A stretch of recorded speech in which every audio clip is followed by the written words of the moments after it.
Can never go wrong with some good old lo-fi bops, if I say so myself.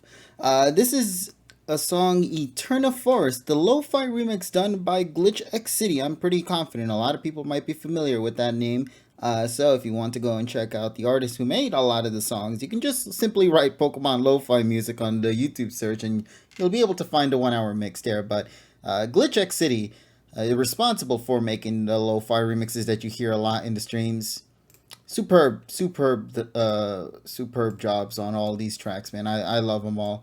But hey, everybody, how you guys all doing tonight? I hope you guys have been having a fantastic day, or in the middle of a fantastic day. Hopefully, everybody goes and has a good one, because that's the most important thing. My name is KG Prestige, and welcome once again, everybody, to another exciting session of the PokePod World Podcast, where me and my pals would gather around to go and talk about all the amazing things that have happened within this past week. It's gonna be a heavy one. We got movie, we got episode, we got opening, we got returning characters, we got a lot to talk about. So without any more delays, we have to get ourselves into the discussion as soon as we possibly can, of course. And we're going to try to cover as much as we possibly can for tonight's session. So we hope you guys will sit back, relax, and of course, as always, enjoy the show. So I'm going to go and hop into the call right now with my boys, and we're going to go and work from there. So let's get at it. Hold my judgment till later. Alrighty, there we go. How you guys doing? Hello. We're doing good.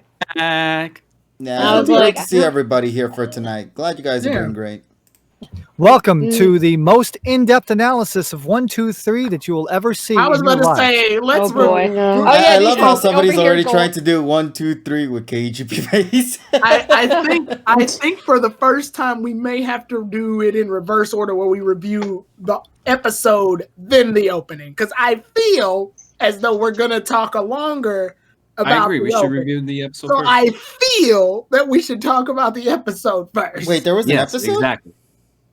Because people Wait, hold on a people second. forgot because you know, I people wanted to completely obliterate their fucking vocal cords. You want to know what's a shame? I actually like this episode. That's the Yep. Hold on. I did too, actually. It's one of the best episodes. It's one of the best episodes in the entire meta series. Well, Finally, I'm not gonna finally go a that good far. I'm one. gonna say I it's a am good- going to go that. I will go that far. I'm actually saying that this is the second best of the PM 2019 series, Okay. and Oh, damn. and on my list, it's in top 10. Well, in general, I'm damn. gonna say it's a good go episode. How about that's my thing? I Bro, think this the was writing. a well-needed go episode, if that's the best way to go at it. No, yeah, it that's ain't- probably more nothing is too far. What's too far is people that deny shit. That's the problem. Well, okay, yeah, I'm gonna say it's a good That's a go lot going episode. on. It's a good episode with a problem in it. Like, I will say there's a problem in it, but it's a good episode. What's the problem? Well, I'm we'll saying- get to I'm that saying when we momentarily. get We're not there. gonna just suddenly Come on. jump straight we to the have plot. we have a chunk of fucking news. Yeah, this we week. have so much to go and discuss, ladies and gentlemen. I don't know where to begin. I mean, we have the new movie trailer to talk about. We have the trailer for future episodes that are going to be set. It's already for the PM best movie. 2019. We got And and we also have to break down the episode before the episode.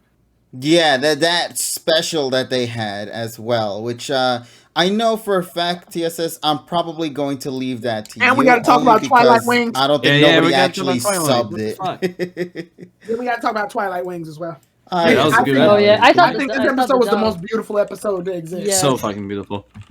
All right, so let's see how we can jump into all of this. I guess before we even get into these discussions, let's just, kind of talk a little bit for a while and get ourselves set up so we can actually begin our session for tonight. So how you guys been, though, this past few days? I know, Tyrone, you've updated a lot for your shenanigans on Twitch lately. I mean, we just recently played, what was it, Fall Guys? Yeah, we did. Well, I see it. Mhm. Fun game. Seriously, if you haven't had a chance and would love to watch our past play sessions, you can definitely check it out via the Twitch archives right there. You can even It check was it so out. fun. It made Nessa. I had a It lot was of. so fun. It made Nessa get a Steam to I- buy the yeah. fucking game. I I made didn't have a Nessa Steam and up to that Pika buy point. it. I was like, what? I just managed to No, get everybody. it looked so much fun when you guys playing, and I was like, I want in. It And got of course, me my first. It apparently got me I my. don't.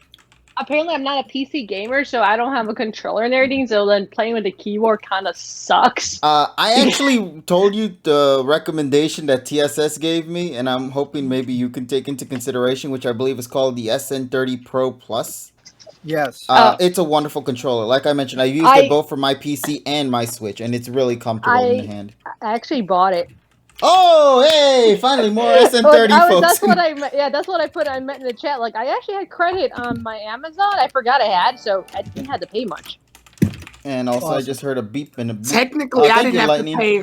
Technically, I didn't have to pay money for either versions, thanks to my donators. Yeah, your donators. Me, over there. myself, and I. I got the PlayStation version for free because I'm a member, but I got the PC version because people donated specifically. So I feel like that game you definitely need a controller because I was like, damn, I can't fucking control this, and I'm trying to remember the keys. Like, oh, which keys is to jump? What key is to go up and down? I was like sitting here like, okay, it's like I need a controller. Yeah, it's a great controller in my opinion. I really enjoyed it. And if anybody wants to get a good controller for PC or Switch, that's great. Once you mentioned it was compatible to Switch, I'm like, okay, I don't mind having a second controller for Switch. Because I was like, I saw the price tag and I was like, this is a little pricey. But once it was like compatible more than one thing, they're like, okay, I'll get it. Well, it's better than the Pro controller. Yeah, I think my favorite thing about it though is, as we mentioned with the compatibility for both the PC and for Switch, overall it's the grip, man. It's that grip on your hand is so. It's not only that you can also it's not only that you can also sync it up to iPads and Android devices. No, but I'm more so talking about the design of the controller. It's very comfortable on the grip, man. Oh, I was like, I like that though. Hearing that already. Because especially because I was like, I'm not a fan of the Joy-Cons because those damn things are so damn small and I don't have exactly small hands, so it's like a pain. I got tiny hands. No, I have pretty long fingers, so it's like so then it's a pain in the ass to play with the Joy-Con. So that's why I got the controller pretty quickly when I bought the Switch. I was like, hey, not dealing with the Joy-Cons. I'm sorry. Yeah, and hopefully when you get your hands on the controller, you'll find it to be a perfect controller for Fall Guys. I can't wait. My PC controller consists of a knockoff brand Xbox 360 controller, and for some reason, out of all the controllers, this one is durable as fuck. It's lasted so much. Like it's been through the years, and I don't know how the fuck that's happening. You're just getting lucky, boy. That's just how it is. I guess. Like, my other controllers have conked out long before this one, and they're branded controllers. What the fuck? Well, there's controllers that have they have a defect. They have a flawed design, like the Xbox One controller. Yeah. Oh, don't even get me started. Yeah, because that thing, you need rubber bands to fix it, and it's garbage. Yeah, pretty much. All right, there we go. I think I managed to get all the pictures that I would need required for us to go. Now, I know we're going to talk about the opening later, but I do want to point out good job to the fans. There have been so many different versions. There's been a version with the old version of the song in it. There's an XYZ version. There's a what's the final opening in Sun and Your Adventure? Yeah, there's a Your Adventure version that was made. I'm like, these are all we got some creative minds in this community. I can tell you that much. Yeah, it's absolutely bonkers. Well, I'll say though, it's like Ben's reaction to that. First of all, Raph's microphone cut out in Discord, because the problem is Discord. When you yell, it completely kills it off. Yeah, because it's trying to protect itself. Yeah, it just did it right now on stream. Oh shit! I didn't know Discord do that. Yeah, Discord doing that to protect everybody in the stream. Well, yeah, because what it's doing is it's protecting it because it's like clipping like +5, +10 dB, and people don't want to do that. Of course. And plus, I don't think you want hearing like a freaking high pitched scream, and then you're like, oh shit. Yeah, don't forget. I haven't. Don't forget Zach said it. Oh, Zach said it was interesting. But I was gonna say I have yet to see anybody literally just slap the first opening on the second opening. I thought that would have been the it was first already thing. it was already done. It was I mean, already I done. haven't seen it. I have not seen anybody talk about it or Yeah, tweet it but or you know post what? But you know what though? I'm gonna get into it later. I like this one better than the original. Yeah, we're definitely I gonna do go too. because I really want to analyze a little bit about the song itself. It's gonna be a doozy for that. Yeah, one. because the biggest problem that I see is that when everybody's talking about the opening, they're talking about the visuals, but not the freaking audio. Yeah, and it's Because so they're not because they're not well versed in music. And the song kit was kicking ass too. Yeah, but I like they don't the analyze it enough. Yeah, I like the instrument. That's why we're gonna be here to analyze. As Yeah, much as we're we gonna. can. Yeah, Hey, what's up, Lightning? and we're yeah. also gonna tackle controversies too. Oh boy, Yes. yeah, there's Oh a yeah, lot Oh, I of saw tons of Pokemon them, yeah. Flex. yeah. Yeah. SM I know, stands Polly. rise Polly, up I know, for I the know, I national know. anthem. I was waiting for her. I was really waiting for her because I was like, Polly's gonna do it. She's gonna do the thing. Yes, I'm behind you on this. With the sighing? Yes. All right, Look, so I'm not in either crowd, so Exactly, but I still Yeah. have thoughts. Like I'm still a human with thoughts. yeah. yeah, so we'll get to that soon enough. But for now, let's start clearing out all the other topics that I wouldn't say aren't irrelevant, but like more so aren't as major for anime fans for the PM 2019 series. So I want to kick things off real quick with because I'm gonna try to go in order. If I recall correctly, I think the first thing that came out was the movie trailer for Yes. Pokemon Coco. It's And already we the best finally movie. got Yeah. an official release date to this, and there's a lot that we need to talk about because, folks, you can legitimately buy the ticket via Amazon Japan.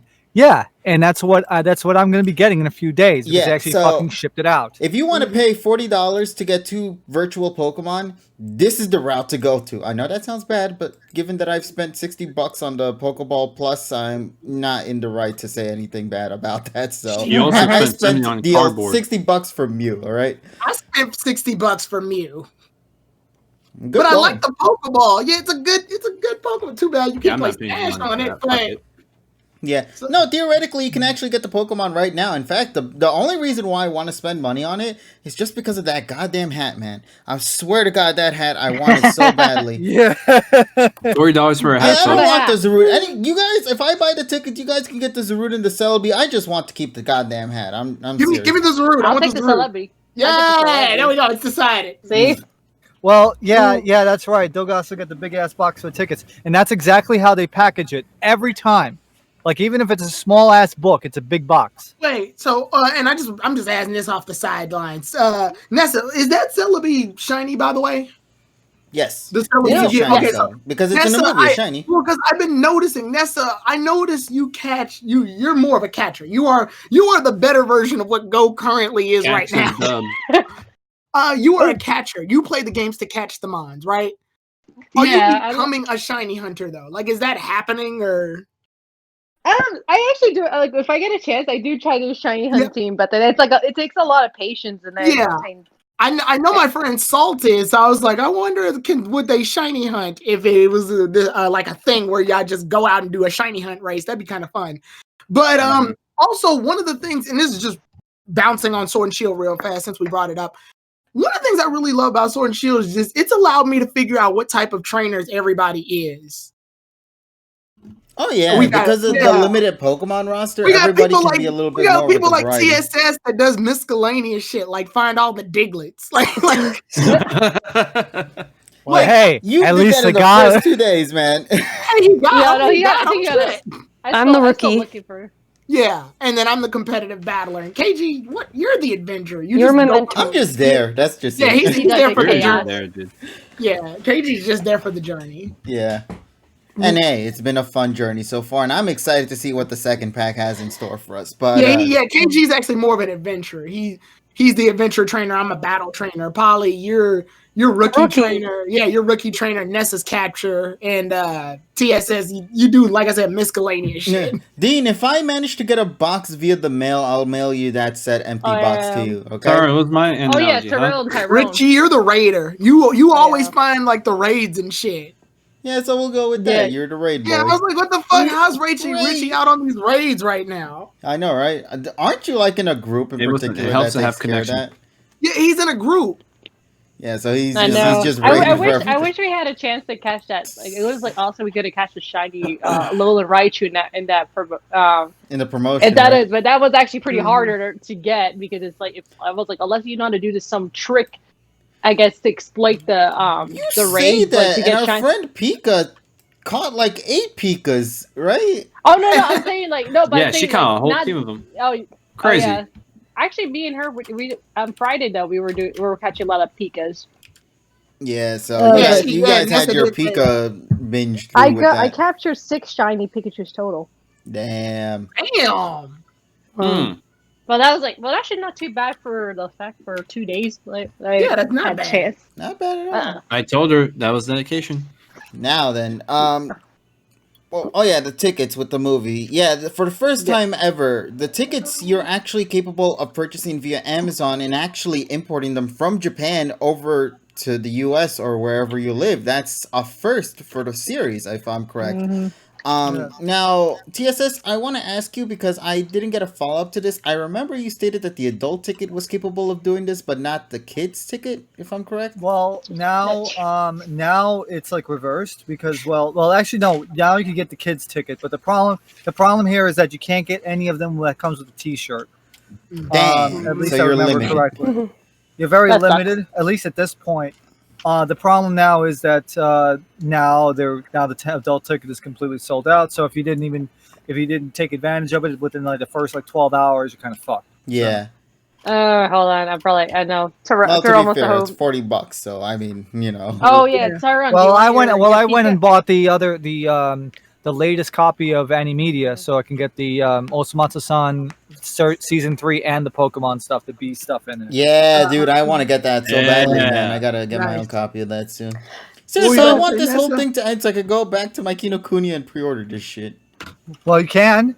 Well, actually, no, I mean, I have to now go there, and I don't know if I feel proper to go there right now. Speaking of, Go on, Polly.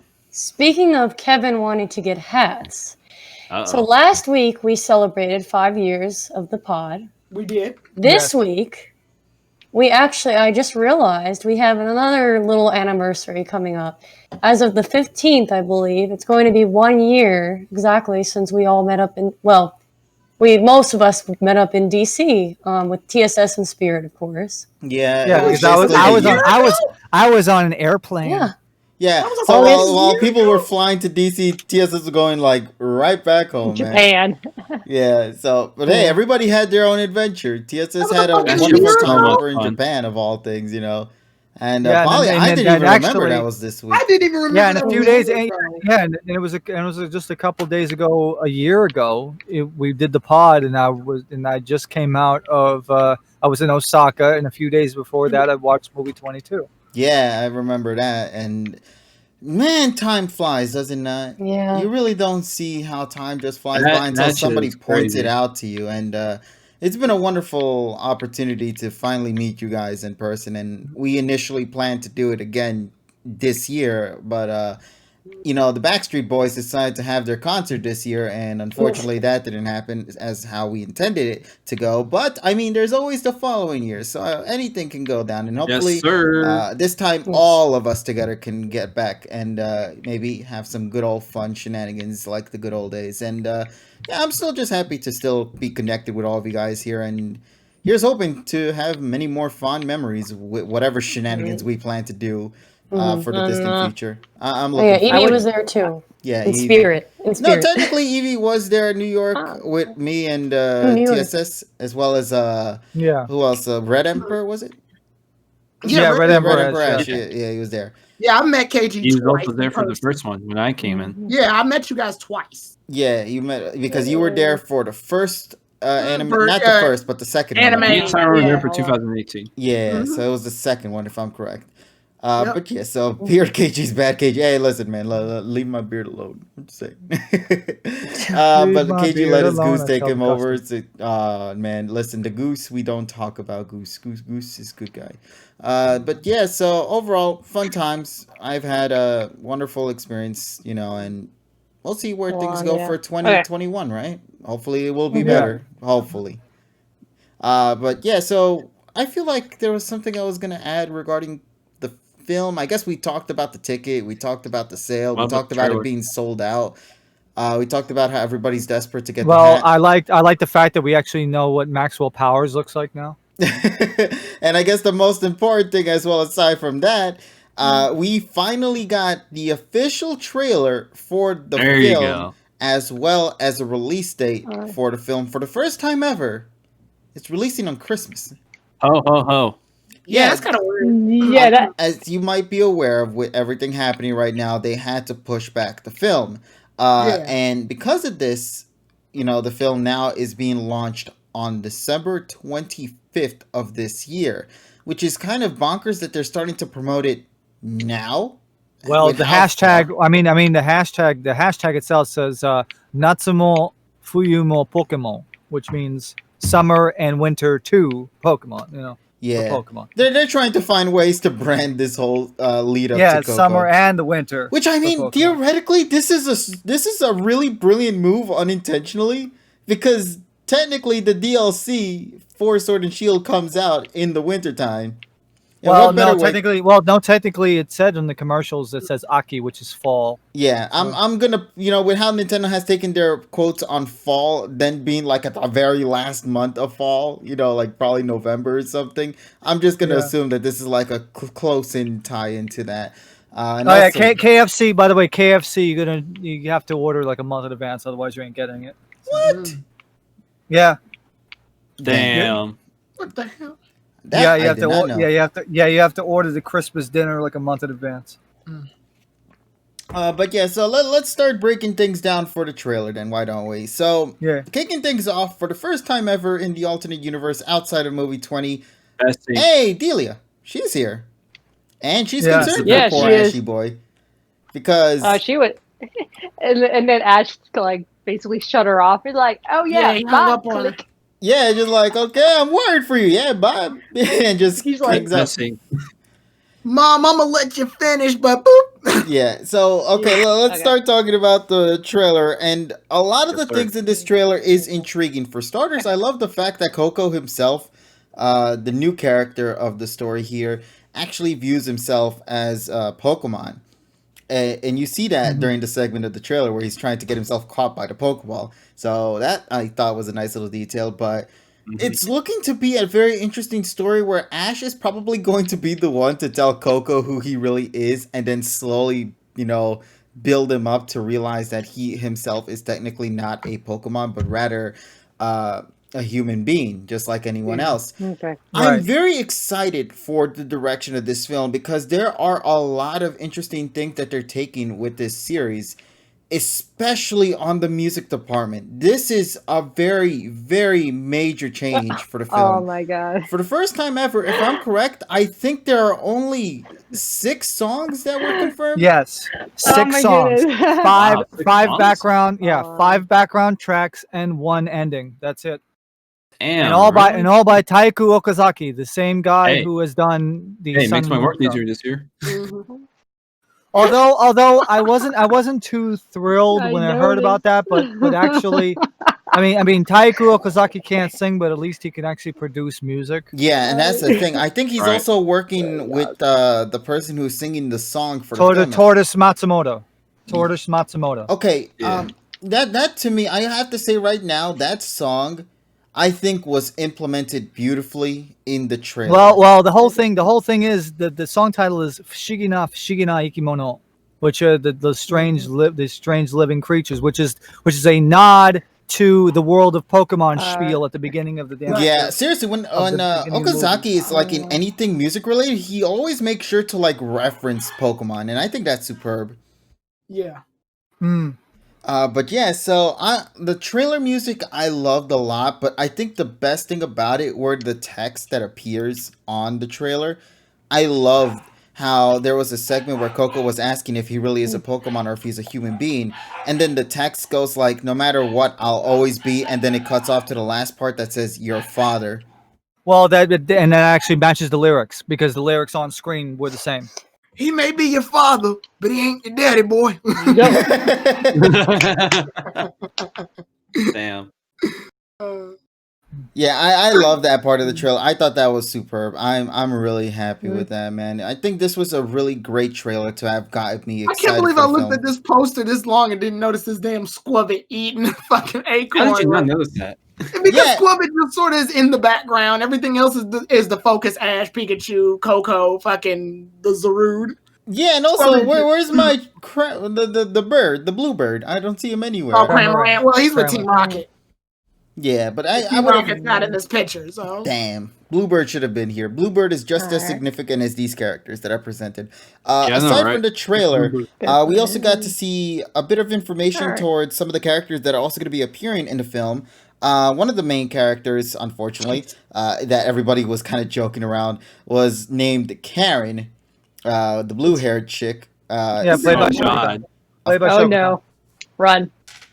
But Karen, but as Dogasu knows, Karen is not a meme in Japan, so it's fine. Yeah, exactly. And I don't think she's supposed to be a meme in the film to begin with. It's Look just at the everybody side. outside of Japan. I mean, to memeing be about fair, it. it's a common Japanese name too.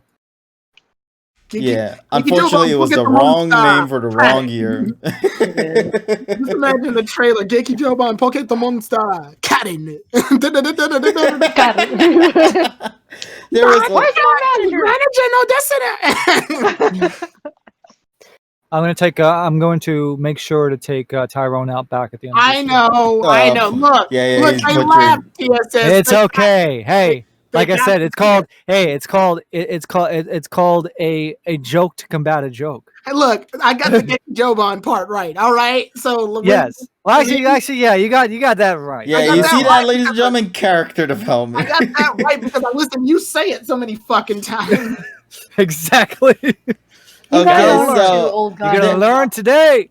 So aside from You the are. name Karen, we also got somebody named Dr. Zed. Honestly, Dr. Zed looks like the villain of the movie. But then Yeah, again, that Yes. could be the thing that could throw us off. It could look like a Yes. villain, but in reality could actually be a good guy. I would love to see that. Ooh, get to the Polyworlds. I really would love to see this kind of film not really have a core villain in mind.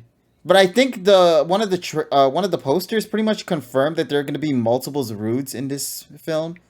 So Yeah. I think that the Zarudes are going to be the main villain / heroes of the storyline. So I'm curious to see Yeah. how that's going to play out. And yeah, just excited to see where Ash fits in all this. First of all, how did Ash even get himself invited to this whole shtick thing? I think Professor Oak probably gave him notes that there was a forest out there with some interesting Pokemon or some shit. And Yeah. called to adventure. Yeah, so there's that. Now, another thing to also talk about with that is just this is another film in the alternate universe. I was gonna say, actually, to draw into the last question you had, this kind of is like the thing with alternate universe. In an alternate universe, Ash doesn't really have a predestined reason to be there. He can just sort of be there. Like the movie just sort of dumps him there. Like I'll even say that was true in Power of Us. I love Power of Us. But why the fuck was Ash there? Why would He just happens to be there in the right like, time. Pikachu, there was a festival here or some bullshit. It's just like, yeah, sure. Go ahead, Ash. Like, they really just sort of slip reasons that AU Ash can be wherever he kind of wants. And next movie takes place in a volcano and Ash was just chilling on the side. Yeah, so I know a lot of people would have preferred seeing this be a PM 2019 series because this could also work with it. Because given that they're quote unquote Pokemon researchers, this could have been a way for them to research whatever territory they're getting themselves into this time around. But yeah, it's just another film within the alternate universe timeline just to have only Ash and Pikachu, which also means probably there's not going to be any Pokemon in Ash's disposal this time around as well. Which is, yeah, that's the part I don't like about AU Ash is that he can't use other Pokemon besides Pikachu. Yeah, I wouldn't mind it as much if he at least at 3 at best. I mean, come on, give him his signature 3. It's usually Ash, Charizard, and whatever Mon else you want to give to him, you know? Yeah, you could have given him Heracross or something. I suppose it's because they want to focus on the storytelling rather than the Pokemon. I mean, I guess you're right on that And part. Pokemon. And Pokemon. Yeah, so I don't know. Is there anything else you guys want to add in particular towards your thoughts on the film? If anybody would like to add anything to it? I did like the orange tape in the special where they were wearing it on the shirts and then just took it off. I didn't even notice that it was tape on the shirts. Oh, wait, I didn't even notice that at all to begin with about the tape. Yeah. Yeah, Yeah, it wasn't until Hey, it wasn't until know. after that. I kind of up, have a baby? valid question though. Go right Go ahead. ahead. So since the Hi, Evie. film's going to be coming out on Christmas, going? is this going to affect the future Pokemon movies? You think?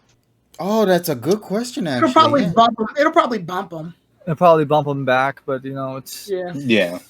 Tis is what it is. But wait, maybe that's- the Production film might might be have. tough though. I think the film might already be done per se.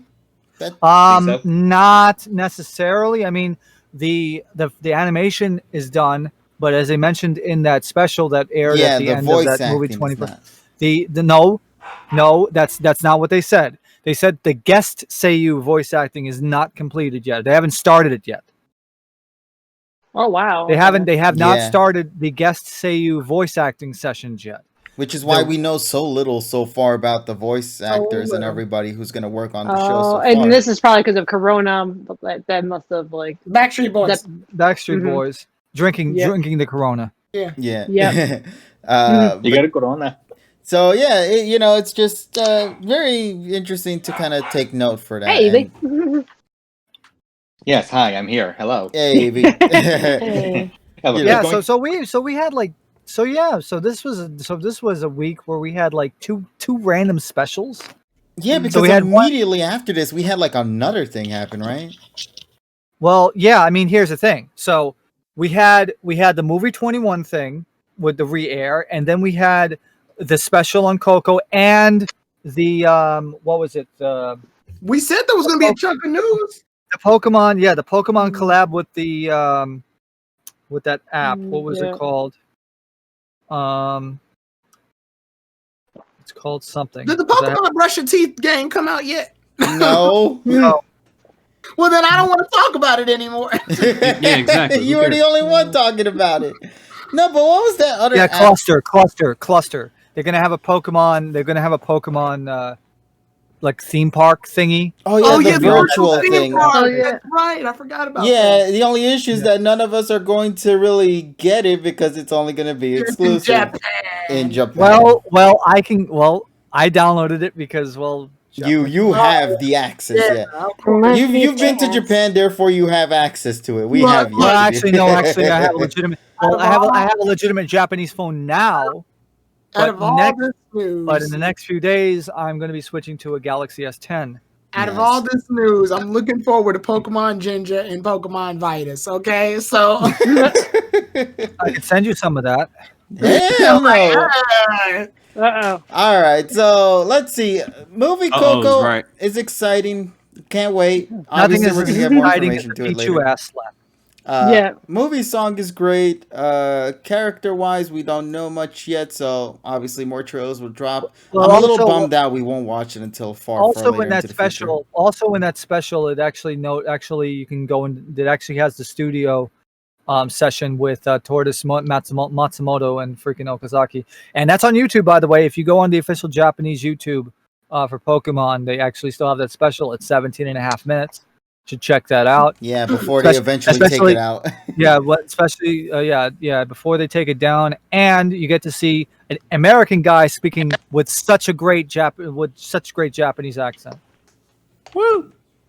Maxwell Power is the same guy who does the Rotom referee, Mhm. Rotom drone. Yeah. You could already tell right off the bat you're in for perfection right there. Like seriously though, job well done to that man, because to be capable of understanding the English and Japanese language simultaneously is incredible for any person, really, especially given the insane difference these two have in their wording and wordplay. So Yeah.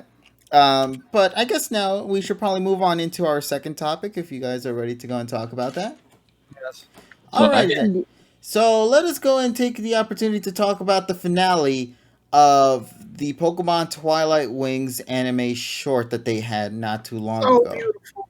Beautiful. What a finale, man. Like, god damn, what a way to wrap up the storyline.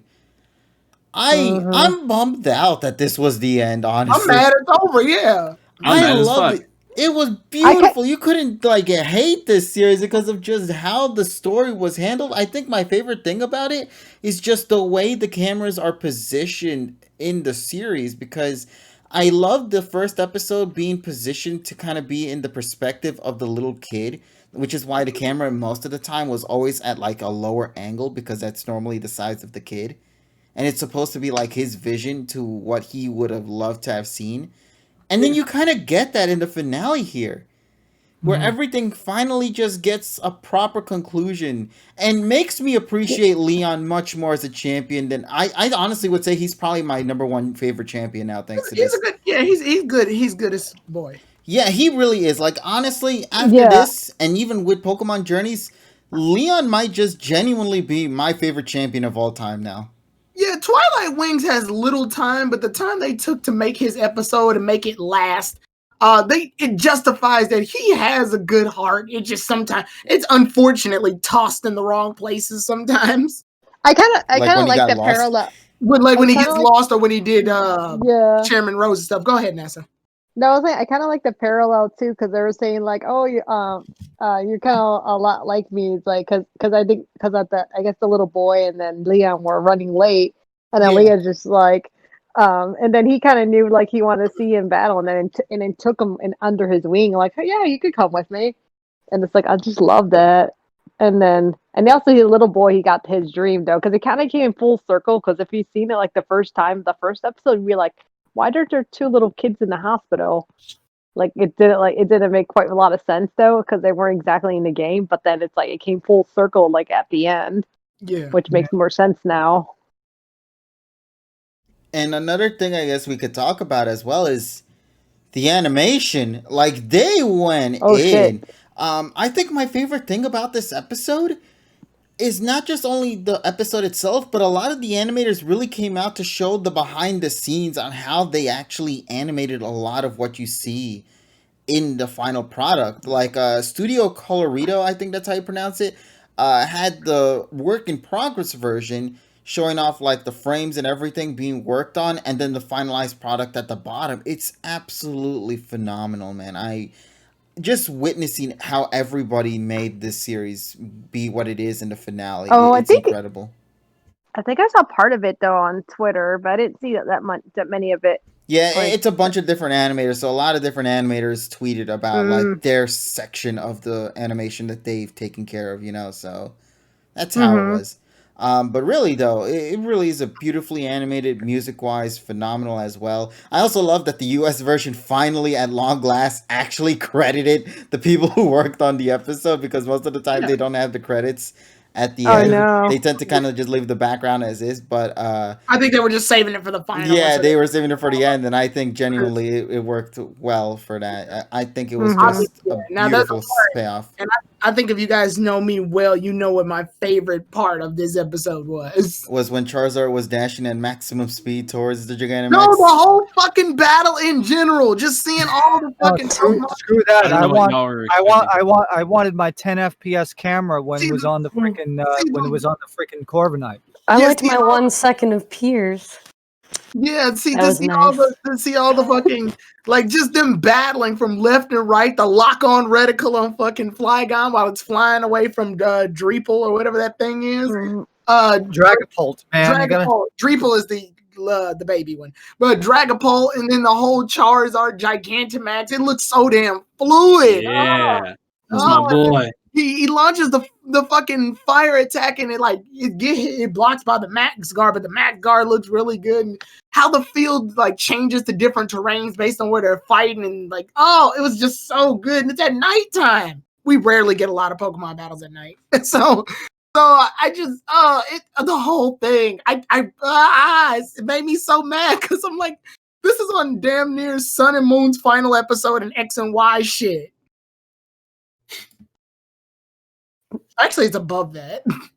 Yeah, well, to be fair, this is a short, so it's a short. Yeah, it's a short. I was about to say, come on. It's a short. Yeah, and I'm just saying, God damn, it looks so good. Imagine if Pokemon went seasonal and they had this level of. Oh my God! And the way the battle shifted back and forth from one mon to the next, it just felt like it was a good paced battle. Yeah.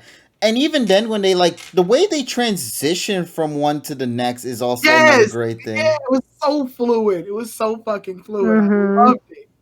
And then while that's happening, the kid's just looking, and he's like, "Next time, you won't just be watching." And he's like, and I'm like, "You're gonna be battling." This is what Pokemon's all about, right here, right in this fucking match, in this fucking stadium, right here. Yeah, and that's the cool thing too. The Gigantamax, you felt that.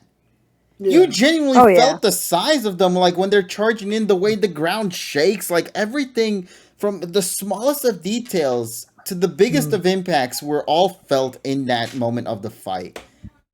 Everything mattered in that episode. And to me, that's what I love the most. Every single segment of the series, from episode 1 to the finale, all mattered in some way, shape, and form. Yeah. But man, I'm just want to gush on over for this episode. It's just so goddamn good. I kind of want to go. I want to go watch it again now. Yeah, of course. I want to watch this like it was new again, man. It's great. Yeah. Oh, your boy, I was gonna say your boy Gudra.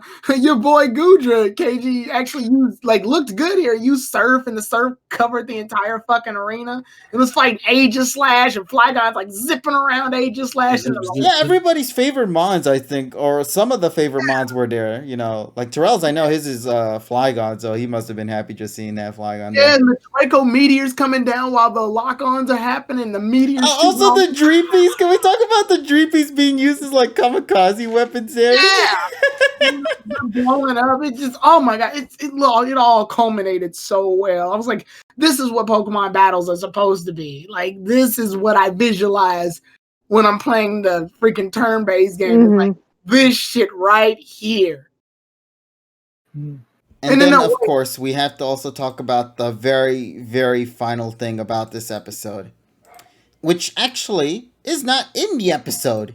In fact, it's something that was drawn by the person who made this, or who helped make the series. And that is a drawing of the boy and his friend dressed up as trainers, beginning their journey anew. One with the Rookie D, the other with the Dreepy. I never saw this. This is the final thing that they posted as a way to kind of say... Does that boy have no socks? And this is their start. This is their beginning. Now they're actually all together. And I thought this was a great way to kind of wrap it up. Also, by the way, I think you would be very happy with the hat designs they got. Yeah, I was gonna say, isn't that the X and Y hat? That's the X and Y. It's even a remix design to that of the X and Y Ash's outfit too. Yeah, it does look a little bit like it. So yeah, much love is just everywhere in this series, man. Even down to the drawing at the end. That's not even a part of the episode itself. It's just something there that the person made as a way to say, yeah, even though the adventure may have ended, these two kids right here are just having their adventure begin. Yeah, and the main characters from Sword and Shield were in the final part too with the Corviknight, right? Yeah, and they actually had voices. What the hell? He didn't sound like what I wanted him to sound like, but that's okay. Yeah, I mean, to be fair, we didn't. Our vision. I think that was all. I think I got ruined when I actually heard their voices. Excuse me. Yeah, the fuck are you doing? Yeah, you were also waiting for that too, weren't you? I was hoping to see that, but nah, that didn't happen. Obviously can't, but yeah, it was still nice to see it. And I love that we got to get snapshots of everybody in the crowd. Bede, Marnie, like Polly said before, Piers, like everybody was there. Everybody was checking out the fight via television. Even though he was like, I can't help but have a crush on him. So, but the only one who wasn't here, I don't think I saw her anyway, was Sonia. I didn't see her in this episode. She's there. She's in the episode. I think I might have just blinked at the worst time then because I didn't see her. Yeah, she's with Gamper. Yeah. Okay, so she must have just flew off in my screen. She's in the audience. She's in the audience. Okay, because like I told you, I might have just blinked in the worst timing possible because I didn't see her at all.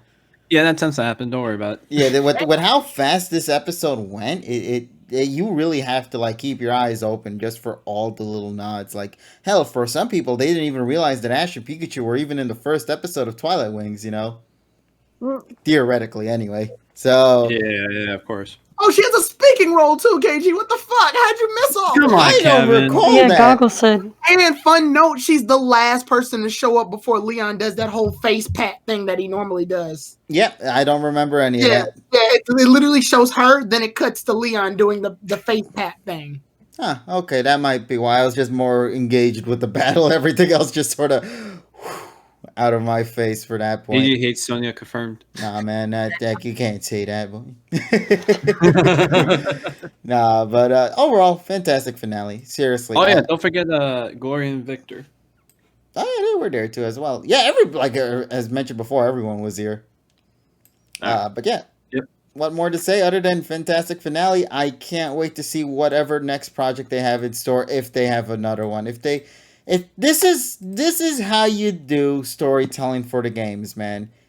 I love this. This to me really gave a lot of the characters that I feel the games couldn't really do much with, and expanded upon individual ones that I think needed the main focus, the fan favorites, Nessa, B, Leon, hell, even some of the ones that you wouldn't expect to get some development in this series got some development, like Hop. So overall, what more can I say than it was just a fantastic adventure, and I can't wait to see what next project they might have in store for us to watch, and hopefully it'll be as fantastic and just as beautiful as Twilight Wings. For a project like this, I think this is their first. This honestly is a million times better than whatever the hell Generations was, in my book. You know what? Sometimes I forget about Generations. Exactly. I do too. Some people don't remember it, aside from the Dragon Knight just grabbing one of the PCs and lunging it at the door. Yeah. That's the Yeah, only but thing everyone likes to tout it as better than the current anime, and I'm just like, Bro, well, I mean, visually, okay. Visually it is. But you can't compare something that's being handled like with just a month compared to a series that goes on a weekly basis. On that note, Pokemon The Origins hasn't aged that well. No, it did not. Wasn't the people that worked on Origins the ones that worked on X and Y though? The battling, yeah, the choreography. Yeah. You clearly could tell they've grown a lot over the years, man. Oh, God. For real. Yeah. But yeah, so overall, what more can I say? Is there anything else you guys in particular wanted to add towards this episode finale? Or just Twilight Wings in general?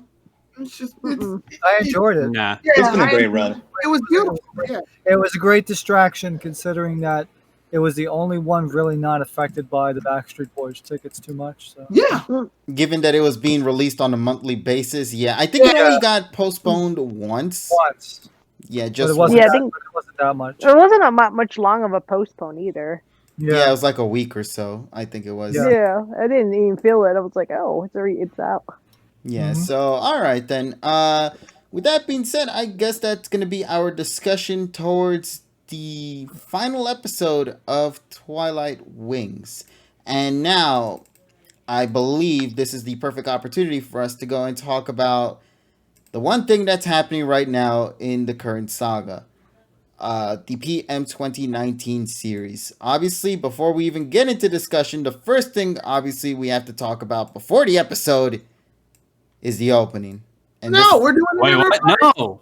Yes! The episode! You want to know why? Because I'm about to talk about the episode right now. It went by. There we go. Let's go to the opening now. what? Yeah, That's lame, dude. Nah, don't worry. I'm just kidding.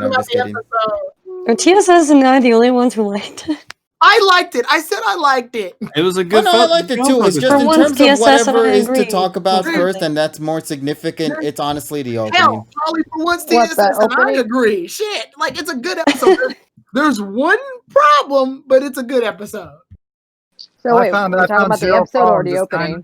9.5 out of 10. Oh, I found a problem, and it bugs me because it only bugs me because I know that the next episode, obviously what it is and how we jump straight to it. So it's just I have the similar situation too. We'll probably talk about that right now. So talking about it. But let's let them get theirs out the way because I like the episode. Like I said, it's just that one thing, and not everything's going to be perfect. And this episode did good. It's just all right. So let's get to it then, Tyrone. I want to hear this then. Yeah. Me too. Because we're gonna talk about the episode, I guess, first. So. Just sticking out like a sore fucking thumb. That's all. All right, so Tyrone, just say it then, because we're just gonna talk about the review. Yeah. The episode was really good. It did a great job for Go. They fucking listened to me, first of all. They separated him from Ash, and look what happened. Oh, look at that. We get more in-depth on Go. Congratulations. Who would have thought? The second thing, the thing that's wrong, the jarring problem. Once Go meets Tokyo, episode's over. Fuck you! What? I wanted to see them talking, bitches. But you've already seen that.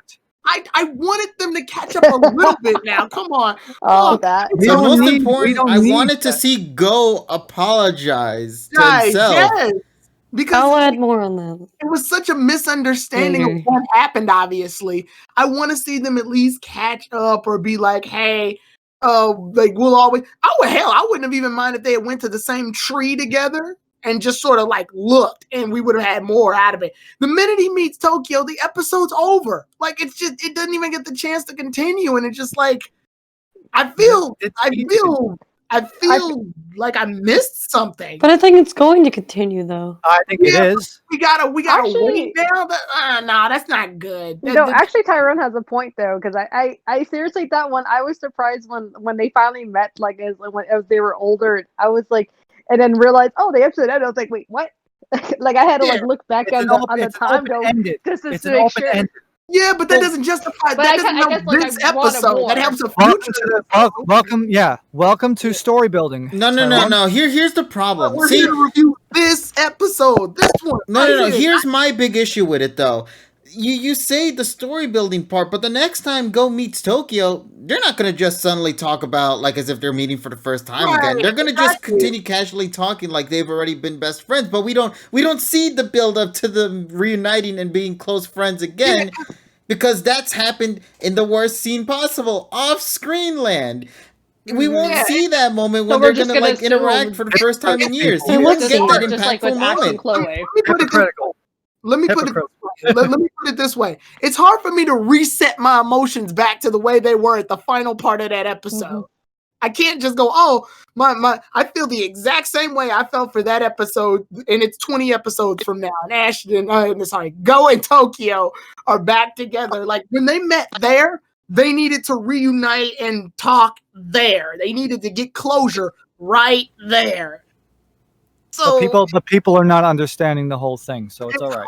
Oh, I understand it. Shit happens. People get misunderstandings. We feel betrayed because our friends aren't there when we thought we needed them. When in reality, they always wanted to be there. It's just certain circumstances could separate two people. I got that. I got the theme. It's as clear as day. The problem with it is like, this is the part where you actually use it to give us some closure, and they did nothing with it except make, I keep saying Ash because I'm so used to him. They keep making Tokyo and Go. All they had them do was do the hand clap, and then that's it. Goodbye. We're not going to compliment on this anymore. We're not going to talk about how Tokyo. I hope Tokyo comes back. He's got a Chikorita, but that's it. Like, that's all we know about. I would have just loved to have seen like a moment where they'd be like, "What have you been these past few years?" I think what's going to happen is opens the door now, and we're going to see him introducing the Sabashi, and then we're going to have the little thing, and then boom, we're ready to go. No. See, that's the thing. I expect that, TSS. And that's my big issue is that the reunion aspect is not going to happen in the next episode when Tokyo comes back. That was meant for that one moment. In the moment, that would have been perfect. The reunion only feels impactful for the moment that they actually reunite. The moment that entire thing gets neglected and we move on into the next part, and it's just like they've already done friendships and all that. Yeah, high price. The only way they can do it is in a flashback, but even then, I don't know how that would actually feel in general, because I feel like that moment was meant to happen now in this episode. It wasn't meant to be saved for a future episode, because for Ash's context, it won't make sense for him because he wasn't there. And also, that's only meant for Go and Tokyo, not for Ash, Go, and Tokyo. The whole thing is though, we have the tied up when it goes back to the present. We have those pieces of symbolism and the letter and then that. So I think that's enough. Yeah, I'm just saying, I just don't like that. I would have just liked a little bit more from the episode because everything else is phenomenal. First of all, let's take a good thing out of the way. I loved how Celebi was not even used in the way that I thought he was going to be used in this episode. That was really good because I was thinking we were going to go through some bullshit Celebi time travel kind of shenanigans. No, Celebi was simply used as a key character, as a way to have the two be introduced and as a way for the two to reunite again, which is why they showed both Celebi forms, the shiny and the regular, side by side, because technically you can kind of get the idea that the two Celebis brought those two together for that particular moment. Another thing I also liked, with the fact that Celebi was used like this, it allowed more for the story to kind of be told in the way that it was done right now, with like the lettering, the flashbacks. But my favorite thing is that Celebi didn't actually let the kid time travel back to the day after they became friends, and instead just allowed time to pass. That, but to me... I still like Tokyo's drive of wanting to find Celebi to use its power to turn back time. But I love the fact that he didn't actually get to do it. Because obviously, like, it brought an important message where no matter how much we want to change the past, we can't. But what we can do is look towards the future. And if you look towards the future, that'll eventually lead to your happiness. Hence why Tokyo finds Go again. Problem being, though, is that, like I said, like KG just said, in the moment, just them walking up to each other in the episode ending feels a little shorthanded. But my question is, it wouldn't have made a difference if it was 2 minutes extra. I don't think so. I think it would have been. I don't think so because we already have established relationship here. We don't get enough of Tokyo's current character, his present him. We know all about his past him. But we're gonna get more. We're probably gonna get more development. Again, I'm not reviewing episodes, 20 episodes. I'm talking about this one right now. This one currently. Yeah, but that's the thing. That's the thing. I like having it open ended. Oh, I have no problem having open ended. I'm just saying, like, but you're being too critical at this moment, at that moment in time. I'm looking forward. I'm not looking back. I'm looking forward. I'm looking at the progression, and the progression was fine. I don't think it was like, I don't think I'm being too critical. I'm just saying. No, I didn't say you were. I'm just saying that the way that I'm looking at it is, I like the way that I like to leave it open, because then that means they could tie it up, because if they tied it up here, it would have meant shit.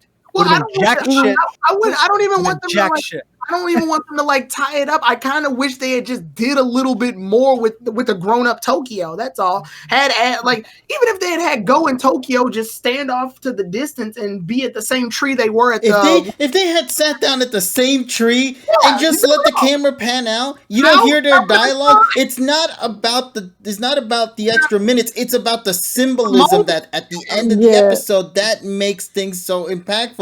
If they had done things like that, where you don't even see them talk, but they instead just get the two characters to sit by the tree by each other, they just have the camera pan up as you see those two sitting down chatting, like as if it was the old days, and the two Celebi fly by. I think that would have been much more impactful symbolism, because it didn't need text, it didn't need nothing. I think then you want the episode to be fucking 35 minutes and not 20. No, I'm saying that was the 2 minutes they could have done. That's not that what was literally the 2 minutes. That 2 minutes could have been just right there. That extra 2 minutes could have just done technically it's not 20. Technically it's not 24, because you have to take off. You have to take off 90. You have to take off 90. You have to take off 180 seconds, which is 3 minutes, and you have to take off about another 45 to 50 seconds for the extra crap. But I think though it's more like they had everything focused at that time.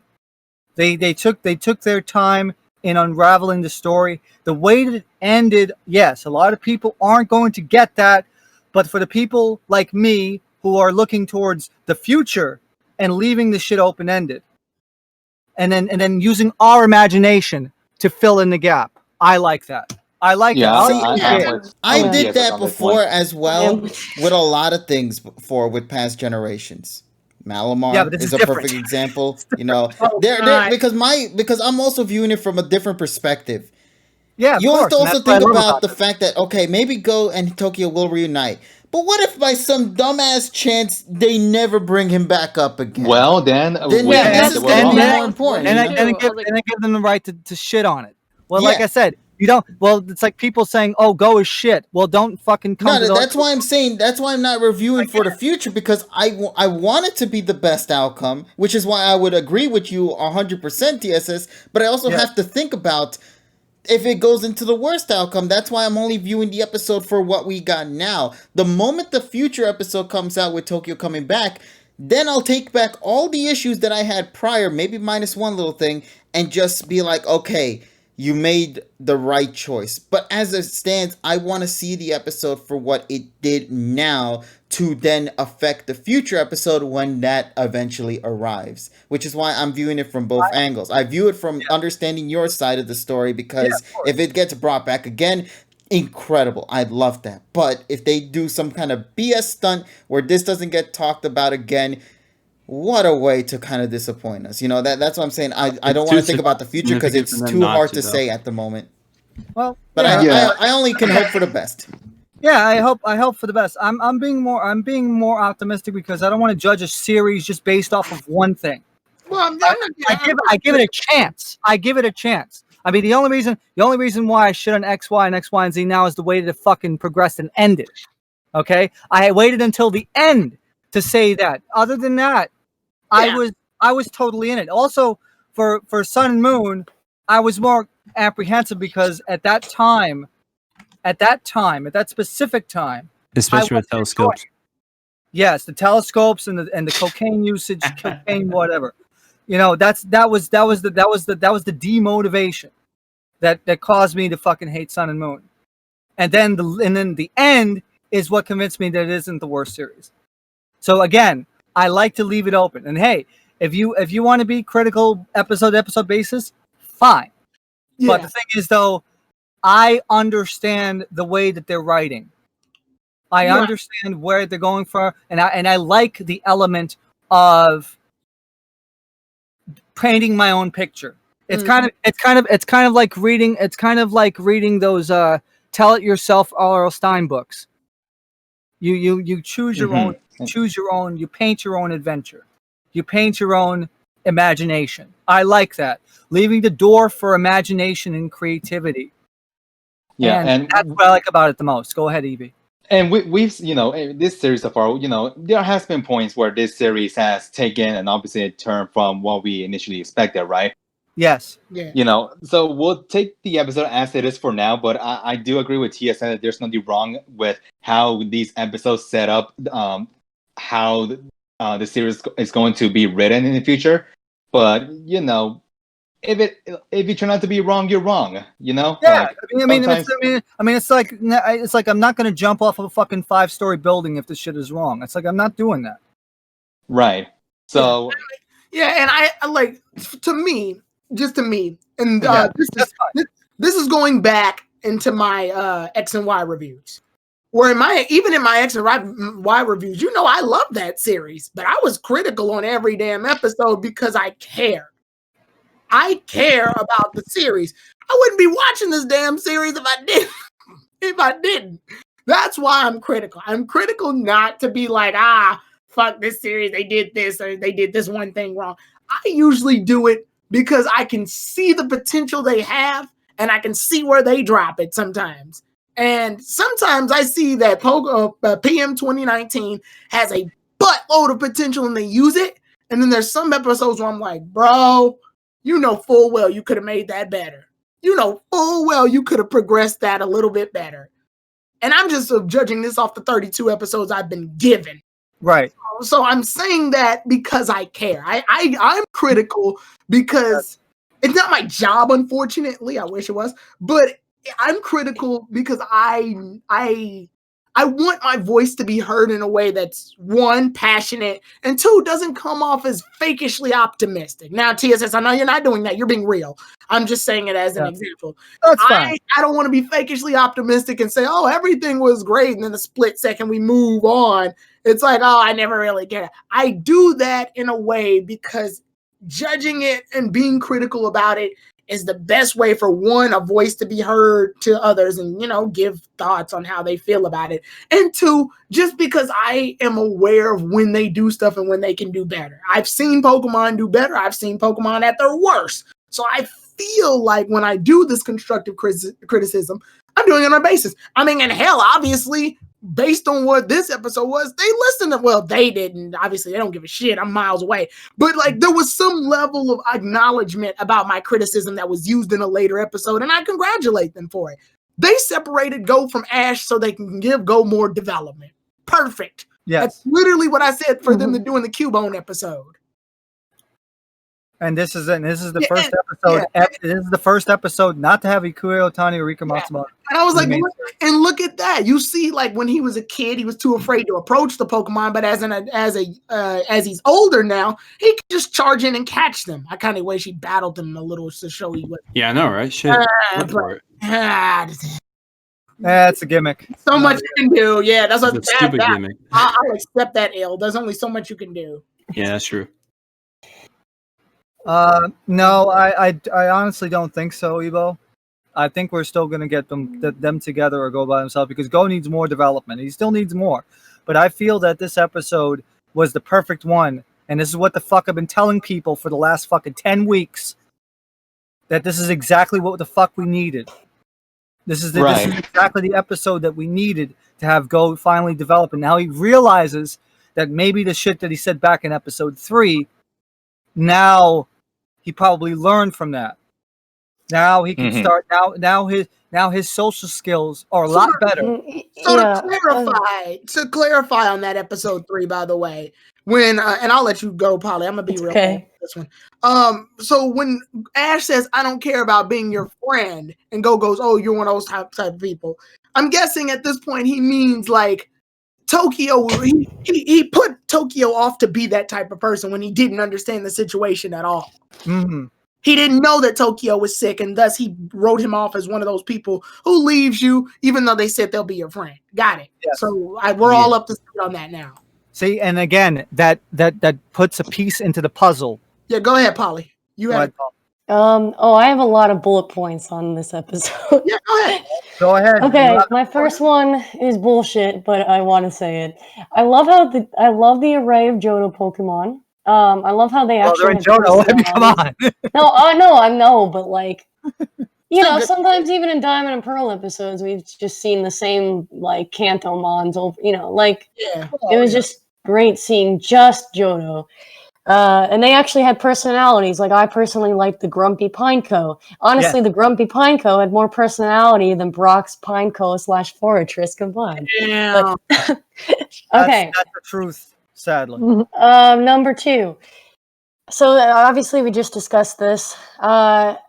This is one of the first episodes that left me wanting more. So I definitely agree with TSS here. One of the very few rare times I do.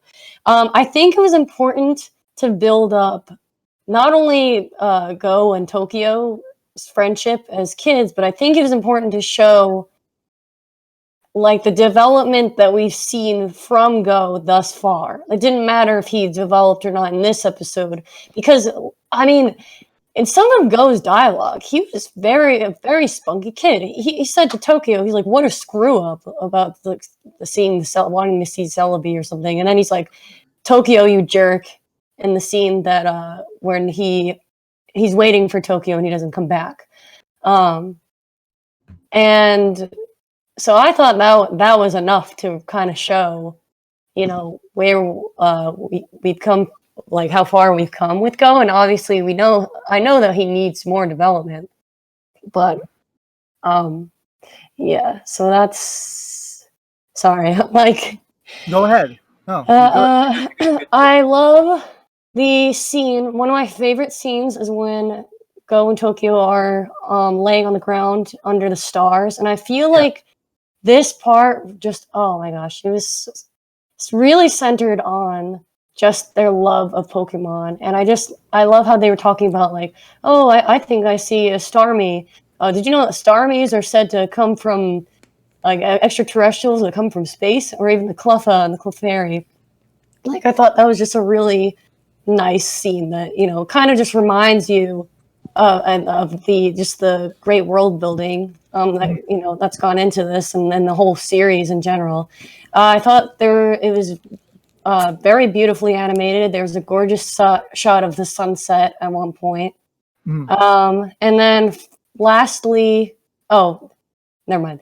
I'm glad that the trio wasn't in this episode. They would have ruined it. And then lastly,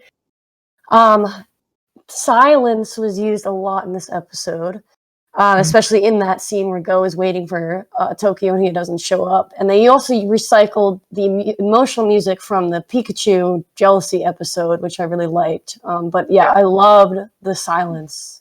Like, if you notice, there really wasn't a lot of background music, especially in their more emotional moments. Even in the last episode.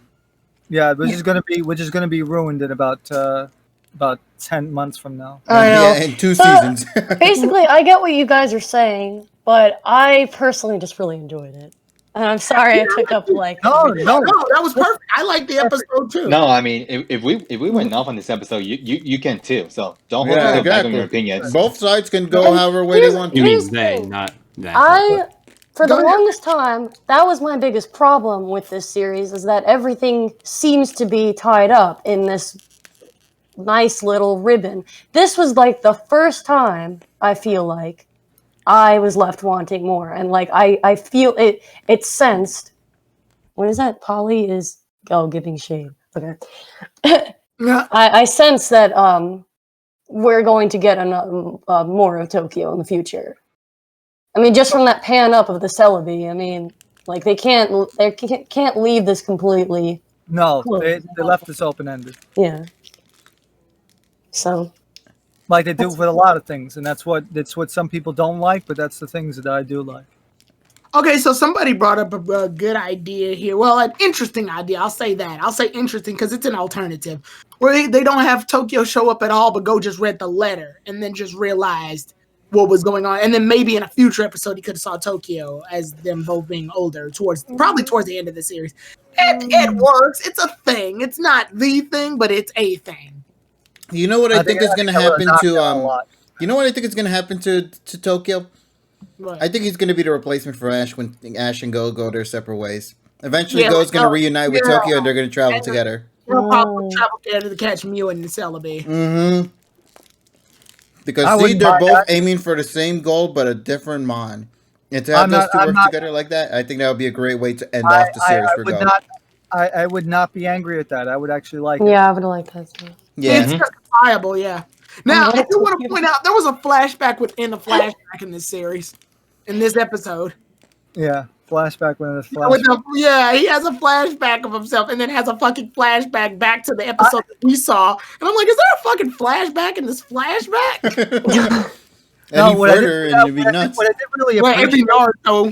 What I did really appreciate though is at the very beginning you just see Go in the car, and then he sees a silhouette of himself out of the window, and I'm like, that was a great. It was a flashback to a future flashback that we would have seen 15 minutes later, which I thought was so weird, but I loved it. That was cool, but also the transition between Go going into the forest, and then all of a sudden you see a fade out, and you see his 7-year-old self. I love that. I love the way that they did that.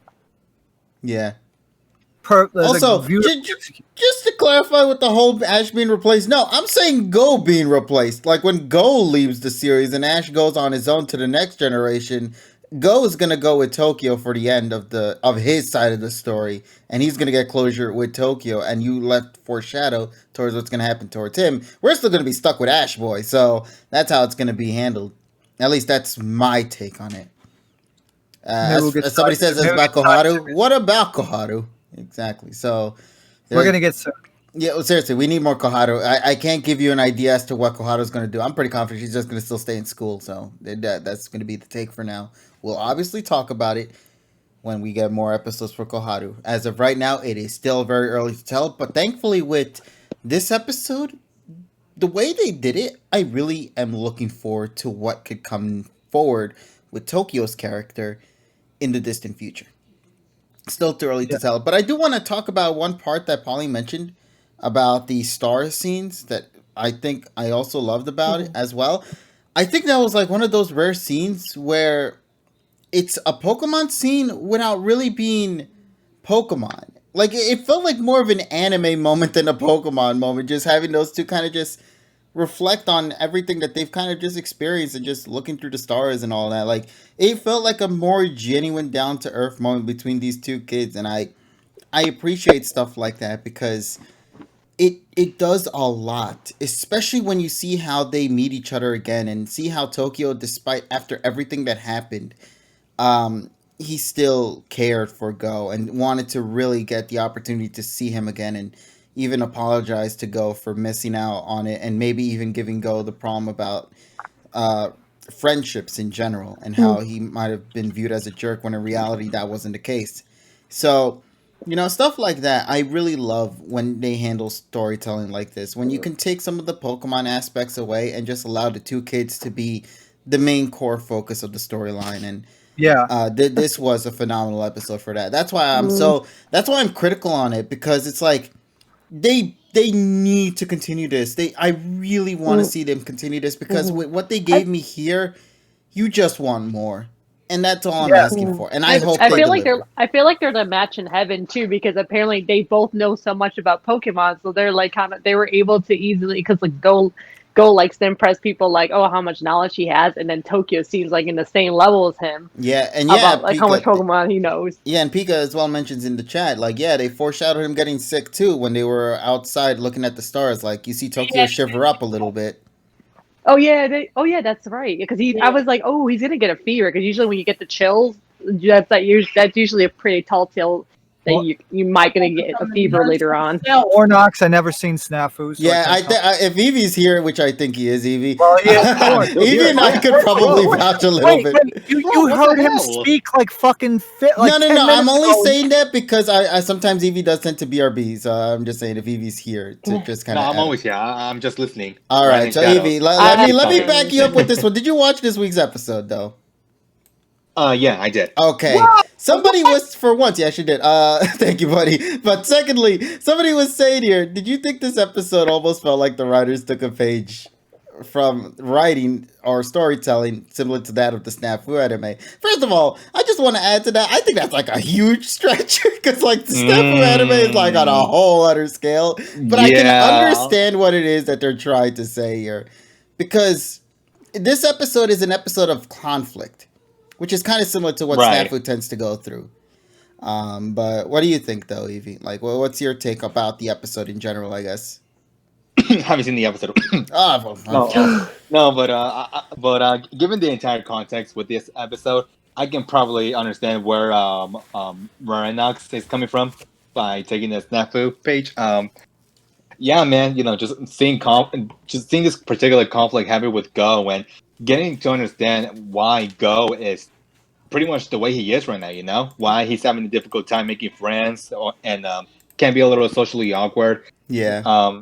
It's because of this conflict, man. And I think, it does leave a huge impact in Go's character and moving forward, how he's going to handle himself. If we ever do get a chance to meet up with Tokyo again in the future. I just hope they add up. I guess you could say Go was just simply looking for something genuine. Yeah. You got that. I kind of want to mention something about Go too. All right, go right ahead. I feel like young Go, because it seems like he had like a lot more confidence too when he was a little kid, and he was like, yeah, he was like excited. Yeah, he was so excited as a little kid, and it's so funny how like I guess with all the events that happened to him, he's like more reserved and he's kind of like not as outgoing compared to when he was younger. So it's just, I think that moment kind of changed him too. I think that possibly, yeah. I feel like there's another moment that could have happened too, more so. Because it's like I just find it weird. I guess Go was mostly solo. He's like, I'm mostly solo. Let's take the formula from the 2 episodes we got and sort of implement them into what we have. The one episode with Cubone, before Ash comes in and fucks the whole formula up, Go is upset because his parents can't make it back because they're wrapped up in work. So Go has abandonment issues slightly. Because he's not mad at his parents. He just knows what their life is like and knows that it prevents him from interacting with them. Yeah. So what has been there for him? Pokemon.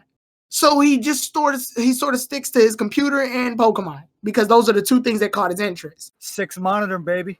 And when he's in this episode, Tokyo promises to meet Go again the next day so that they can find Celebi. What happens? Tokyo's a no-show, just like his parents are, which means he feels like if I can't really rely on people, I'll just rely on what I love the most. Pokemon. They'll always be there. If I catch them, they can't leave me. It's a people, by the way. Thank you. It's a great in-depth and goes character when you stop to think about it. Yeah, it does. It does actually because he knows if you catch the Pokemon that we only got he's gonna have someone with him all the time. Yeah, 2 and then and it seems like he's like right now because he's happy with Reboot and Sabo. Yeah. Like he got them. TSS, that's the reason that I'm so critical is because I analyze shit like this. That's the whole reason. I wasn't able to do that until I analyzed both episodes. There's also the comment he made about his parents falling asleep too, like under his breath when he was little. Oh, actually, it's quite funny though. Like when I think in current Go, he was like wasn't as upset, but when young Go, like 3 years ago, he was really upset. Like I can't believe you're sleeping, and he went as he's walking to the forest and around the beginning of the episode. Like, people just get more chill when they get older too. I mean, I've noticed that the same thing with myself. Yeah, but with Go, it seems like catching's a cope. Like somebody just said, it's a coping mechanism. He'll have tons of friends that won't leave him because how are they gonna? He caught them. Oh yeah, and you seem so happy when he had so many Pokemon. It's his, yeah. Richie, I believe you wanted to say something too. Yeah, go ahead, Richie. We need you. Yeah, go ahead. We need you. We need you. Where you at? Where they at though? Where they at though? Okay, well, while we're waiting for him, I guess Nessa, you can continue with what you were saying. Oh, I was like, I didn't have much to say. I just kind of. Another thing. I don't have much more to say. I'm sorry, but I was like, I really don't have much more to say because you guys already said everything, and I'm kind of like, I guess like I didn't like crazily analyze, but mostly I was just like it's just mostly a lot of what ifs of at this point for me right now. But that's a good thing though. No, yeah, it was just like a what if. I was like, actually, during the episode, like here's a interesting process. Like I the first time I watched it raw, I didn't watch it with the subs. But then as like in the preview, how Go was really upset about like Tokyo that he is a jerk. And then as like when I was watching the episode, even though I didn't understand it completely at first, I was like, well, that's very genuine. They're kind of getting along. So I was like, and then I was like, I have in vibes like I don't think Tokyo's that type of person who would like break a promise because apparently as kids are like, well, you'll keep that promise, you're gonna come back tomorrow and all that. But then I started getting suspicious. I did started getting suspicious when the reason why Tokyo didn't come back the next day, and then I ended up thinking to myself like, I was like, I bet he's gonna get sick. I just guessed that. Like, I bet he probably got a fever or something. I basically guessed that before that when it really happened. I was like, oh, okay. I guess I was right once they revealed what happened to him. But I was like, that's the only one. Either like one, like he got sick and he can't move, or two, like his family or her family decided to leave and then he had no control. Right. So that was the two things that came to my mind. Either one, he was sick, or two, his parents just like, yeah, okay, vacation's over, and then didn't realize and went home, and then he couldn't. There was no way for him to tell Go that he couldn't come back. Right. So that was like the two things that went in my mind. Like that's probably like the one thing I kind of ended up getting, but I knew the fact that I was like, I don't think he meant to, and then of course poor Go, like he thought that he broke his promise and then, which we already talked about, like how, like why, like Go kind of is like he is as he is now, or if he's starting to open up more, like a bit more accepting people, but just slowly. But that was one of the things. That was mostly the one thing I was just mostly thinking from this episode, from what I got on my end. Right. For like it just made me think about more and Go, which is probably one of the reasons I did really like this episode more. I was like, thank goodness we got more. Like more of Go. Like we needed that. So I definitely. Absolutely. So I definitely got to see. At least I got to hear most of you guys, your opinions and everything, and And then I was like, I was like, I didn't hate this episode at all. I really liked it. It's a good episode. Yeah, it's a good episode. It's a good episode that unfortunately got overshadowed by something else we're about to talk in just. Yeah, sadly, it was just bad timing. Richie, now that you're back from your drink, do you have anything to say? I mean, you guys. Silence. Beautiful. No. See, and this is the problem with the big gatherings. But I don't really have anything else to say that hasn't already been said. Yeah, but what did you think of the episode? Yeah, what did you think of the episode? We can't take your opinion. Yeah, exactly. I mean, I'll try my best to reword it in a way that doesn't sound like exact copies. But basically, I guess the one thing I want to talk about is the ending. I mean, to me, it's like, yeah, I get the idea behind open endings, all that stuff, but I felt like a little more of a catch up, not for like 5 minutes or anything, but more so of like what Tyrone suggested, or I think it was Tyrone, where like you have him go to the tree, have him sit there. They don't even need to speak, and then you can just end it off right there, or have like the to be continued with no music in the back. I think that would have been like perfect for like an open ender. The way that they kind of did it here, I feel like just could have been a lot better. And I forgot who it was in chat, but someone said, it kind of, this ending kind of kills, or the next episode kills the emotional aspect of this ending, because we go from that to basically the event afterwards, which whoever that person is, I agree with you on that aspect. But no, yeah, I mean, I never had that much thoughts on the episode in general anyways, which is why I just kind of didn't really try to insert my thoughts into it. I think mine's is more so on the OP, which I'm sure we're going to get to soon. But yeah, if there's one thing I had to say about the episode, was just that basically. It was a good focus episode, but the ending was just not. This is just something I feel like could have been a lot better. I want to slide in on a comment about the episode real fast. And it's only because that's what happens when you do flashback episodes of characters prior to events happening. You got to do this thing, especially in Pokemon. You got to do this thing where you have to have them adjust to a strength level that's appropriate. And unfortunately, this was before Go had any Pokemon, so he ran real fast to borrow one, which would have bugged me. Which it would have, but then I remembered the Sunflora has relevance, so it belonged to the guy, and they showed up there, and they're regulars. So at this point, it doesn't bug me that Go would borrow it. I mean, and the trade-off is that once the sun goes down, it's completely useless. I kind of like that.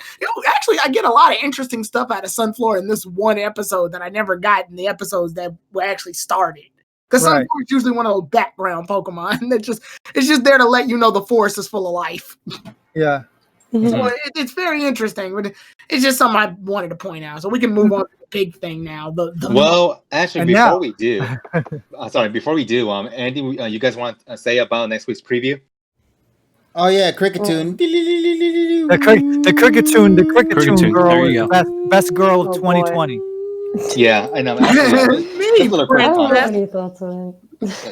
little quick comment before heading into the big topic of the day. Alrighty. It just kind of correlates with with the new opening, but it looks like next week is going to be the episode where Go actually catches the Heracross, as you saw in the new opening. Yeah, well, actually, I think the gimmick for that is supposed to be a trade rather than a capture. He's gonna trade Pinsir. Okay. Trade. No, but I don't think he's gonna trade that Pinsir though. He's gonna catch a wild Pinsir. Yeah. Because they were going on in the forest or something to capture another Pinsir. Yeah, but the thing is though, that's all speculation shit. We don't know. No. The summary states that. Yeah, but what I'm saying is they capture stuff. But the whole thing about getting it via a trade. But like I said, you can't really base it on the synopsis because an event happens, but it might happen much differently than what you expect. Yeah, like that whole dumb Pikachu summary where it starts glowing. Apparently, though, like that Pinsir was getting kind of like falling in love with that Heracross or something, having a crush. It had a senpai moment. Yeah. Yeah, so I was like, it's like I was like, now I'm curious, like, what's gonna happen? Indeed. Yeah. So, what do you guys say we go and And now for the most detailed 1, 2, 3 opening Oh my God. analysis on the interwebs. All right, God, ladies bro. and gentlemen, let's get to it. 1, 2, 3. First of all, got a remix now done by 2 new artists who haven't God bless actually her heart. performed for the Pokemon anime series, but one of them did do a live performance for Mrs. Pokemon Master, if I'm correct. Now, the thing is, if from what I was told, apparently Mafu was the one that suggested that these two would end up doing the remix to 1, 2, 3. And I guess before we even talk about the visuals, let's talk about the song itself, as well as the fact that this is another remix of 1, 2, 3, and also my question as to, should this be the new thing that they should do from now on? Should they just keep getting new artists every time? 2 new artists in particular, and just have those 2 new artists remix 1, 2, 3? Because generally speaking, I haven't gotten bored of 1, 2, 3. Me neither. Oh, it's a good song. It's a bop. No, I like that song. See, I don't know why, but like this reminds me of Hunter x Hunter, where they just use the same opening for like 200 plus episodes. Yeah, that's and you what, just that's never what get I was bored of thinking, it. Evie, because I was thinking, like, what if they do that for PM 2019? Yeah, Norton's on hiatus. Yeah, obviously we're not, well, we already went through that. We don't have to worry about that again. No, Evo, this is not the Megavolt to 1, 2, 3 because Megavolt was a shit song. This is not. Literally, the fans made it F tier, so let that be a statement And unfortunately, there. it didn't last. Yeah. I like Megavolt. Well, the fans did. Yeah. But we So, have proof. the caramelized onions love that song too. But yeah, so let's talk about the remix then. First of all, the remix for this song by the 2 artists here, Takanori Nishikawa, who is a part of TM Revolution, as well as Kiryuin, I think that's how you say it, who is a part of Golden...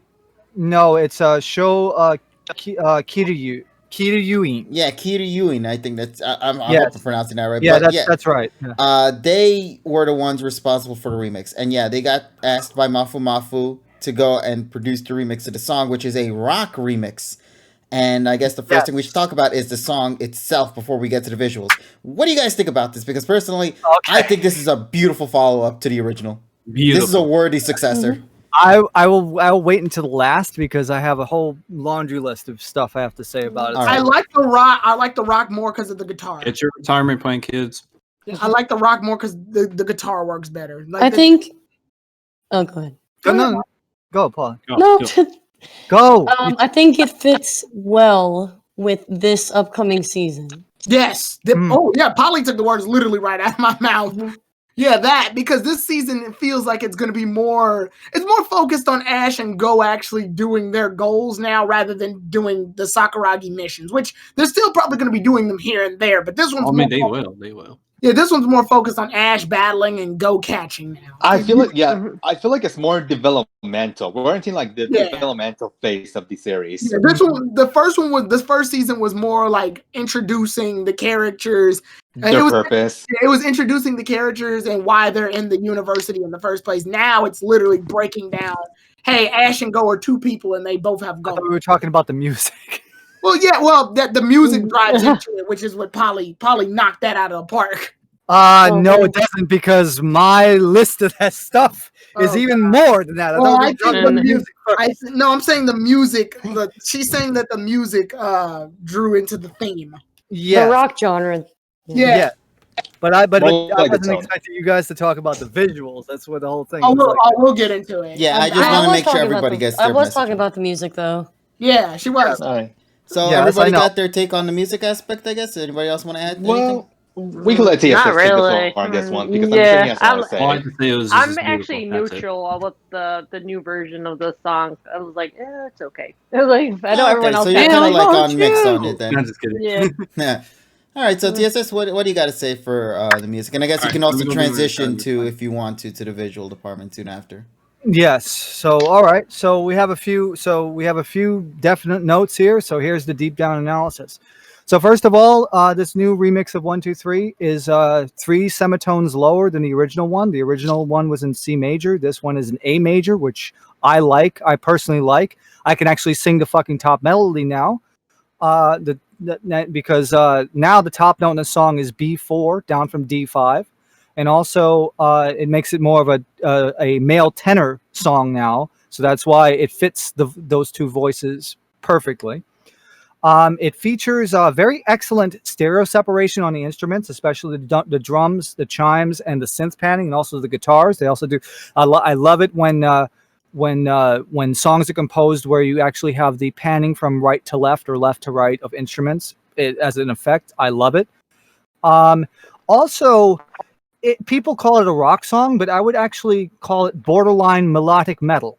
The reason why is, if you notice on the toms and the snare drums, you'll have 16th and 32nd notes used a lot, especially in the bridge and the chorus, especially on the bass drum, which kind of has the double bass kind of motif. And again, that's why I think it sounds more like melodic metal more than rock, which I love. And also, it's very popular in Japan right now. For the last few years, death metal in general is very popular. They got the perfect people for this song then. Yes. And also in this bulk of the song itself, we also have the singers singing more full voice notes, as the majority of the melody line is on E4, F sharp 4, and G sharp 4. Now the original was G4, A4, and B4. So since we're going from upper fourth / lower fifth to mid fourth and upper fourth, you have more of the ability to sing in full voice rather than in mixed voice, head voice, or falsetto. So in that case, the vocal delivery is much better. And also this song, especially in the vocal delivery department, it reminds me of like a tokusatsu or Super Sentai opening, like Tokuso Sentai Deca Ranger by Psychic Lover. I thought this sounds like it could be a fucking Psychic Lover song, to be honest, if people will actually agree with me. If you listen to a song like Tokuso Sentai Deca Ranger, then you understand where I'm coming from. But it's a beautiful song. I like it better than the original. The original has its charm, yes, but I would say that this has a lot harder edge, and it's just a joy to listen to. It's candy to the ears. So, someone asks, where would you rank this song? This would still go in the A category, but it would go above the original version of 1, 2, 3. Yeah, I agree wholeheartedly. I think this is an A or A plus right there for sure. Yeah, same here. Hell, I'm thinking it's borderlining S. Yeah, like it's getting there, but I think the only thing that's holding it back for me is I need the full version. If there exists one. Yeah. If there exists one. Hopefully, because I think it does have potential to be a good full version. Mm-hmm. There better be. I don't want to go through the whole B and Arrow remix where it only exists as a TV size and there's no full version. Mine would be. Yeah, I don't think they would do that. Probably the N version. I don't like that. Well, at least this isn't a song by Overworld, because Overworld doesn't come up with good full opening regardless. Oh yeah, if this was done by Overworld, I wouldn't give a shit about the full version, because given their track records with like My Hero Academia, with what was it, Promise Neverland, bro, I would have just been like, okay, the TV's perfect as is. I'm done. Now we just need the creditless version as well, because let me point something out real fast that I know people are gonna fucking. Oh, we ain't gonna do it, but they ain't gonna do it because it's not gonna be a physical release. So go ahead. People are gonna abuse the fuck out of this. So you know the screen where Ash and Go are looking at all the legendaries. Yeah. For a second, it's blank. Have fun, guys. Have fun. Or you could just do something called freaking Photoshop the damn thing out. Well, yeah, you know what I'm gonna do? I'm gonna replace that screen and I'm gonna just put the stick bug. And there you go. Then get stick bug, guys. There you go. Nah, but so it's like there's a lot of good elements to this, and I guess since you're talking about the visuals, I think this is a perfect way for us to kind of go and segue into the visual departments. I don't know how we plan to go in it. Are we gonna go in order, or are we gonna talk about random things? Order would be fine. I think. So let's begin with the way they begin it. Just flashy introduction, having Ash and Go run off to who knows where the hell they're going to. The Pokemon logo, I think it's like drawn in pencil before eventually getting into the full design. I thought that was a nice little touch there. Yes. Having Go and Ash get themselves set up similarly structured to the original version, except now they're both in the same screen this time around. And the biggest part, I guess we should talk about, and this is going to be our first discussion, Koharu. Her in this segment of the opening, I'm loving how she's sort of paying attention or more attention to both Ash and Go this time around. But To somebody, be fair, though, Ash and Go are being annoying as fuck for the first few seconds. yeah, they were. But then I think my favorite bit that somebody brought up on Twitter was that if you pay attention to the lyrics of the song, like, and you see the subbed lyric of it, it matches perfectly to what we, the viewers, kind of want Koharu to do, which is explore the world or view the journey or view the adventure, you know. And I thought that was a nice detail. If that was what they were going for, that is a beautiful way to set things up for Koharu's character if she eventually becomes the true third companion. Because as it stands right now, we genuinely do not know what they plan to do with Koharu, but that's what makes things a little bit exciting and concerning at the same time. So hopefully the direction they take for Koharu will be a good one, and maybe she will join the squad at some point. We don't really know, but I'm liking the tease that we got here from this first part. What do you guys think about this? I know this is flying a little too close to the sun here. I know. We got what we got. I kind of wish they had shown like a small little like extra Pokemon that may be hers. Like it's not confirmed her, just like it could be while they're still bugging her about the Pokemon stuff and she got a little closer. Like, I don't know, like a cutie fly or something. No, something very insignificant and small. Yeah, like during the scene when they had the professor and everybody there, like a cutie fly could just fly randomly by. Yeah, maybe in an updated version of the opening. Yeah, just to show that she's getting a little bit more interest. Plus, I want her to have more Pokemon than just Yamper. I love Yamper. Don't worry, Yamper's gonna go with Ash, so that's perfectly fine. Oh God, yeah. Yeah, we gotta talk about that segment of the opening. We'll get to that soon. Don't worry. Yeah, but I kind of want that. It's kind of like way back then when we speculated Bonnie was gonna get Flabébé because of the whole hairpin thing. But I kind of want it like that. Yeah, but you know, beggars can't be choosers. We got what we got. I'm satisfied that she at least is in the opening and shows that she has a more. She's centered. Like if you know anything about positioning and art, if you center a character, that means obviously they're drawing attention, which Koharu didn't do in the last opening. In the last opening, she was more distant from them. She was distant, so she was holding Yamper, but Go and Ash were the focus. Yeah. And then, of course, obviously, they transitioned to the next scene. Well, actually, before I get to that, anybody else want to add anything to Koharu's? Yeah, you guys want to say stuff? Nah. No. All right, then. So let's go and move on into the next. TSS. No, I'm just saying that. No, I think they made a great hint with the lyrics as well as the visuals. Yeah, I think the lyrics is what did the opening segment proper for me. After that, you see Ash and Go run off into the distance. And then you see all the assistants and then the professor right there all just looking towards Ash and Go. Honestly, I love this squad we got right here. Everybody I think is great. I love all of them so far. I just want to see more of them, you know.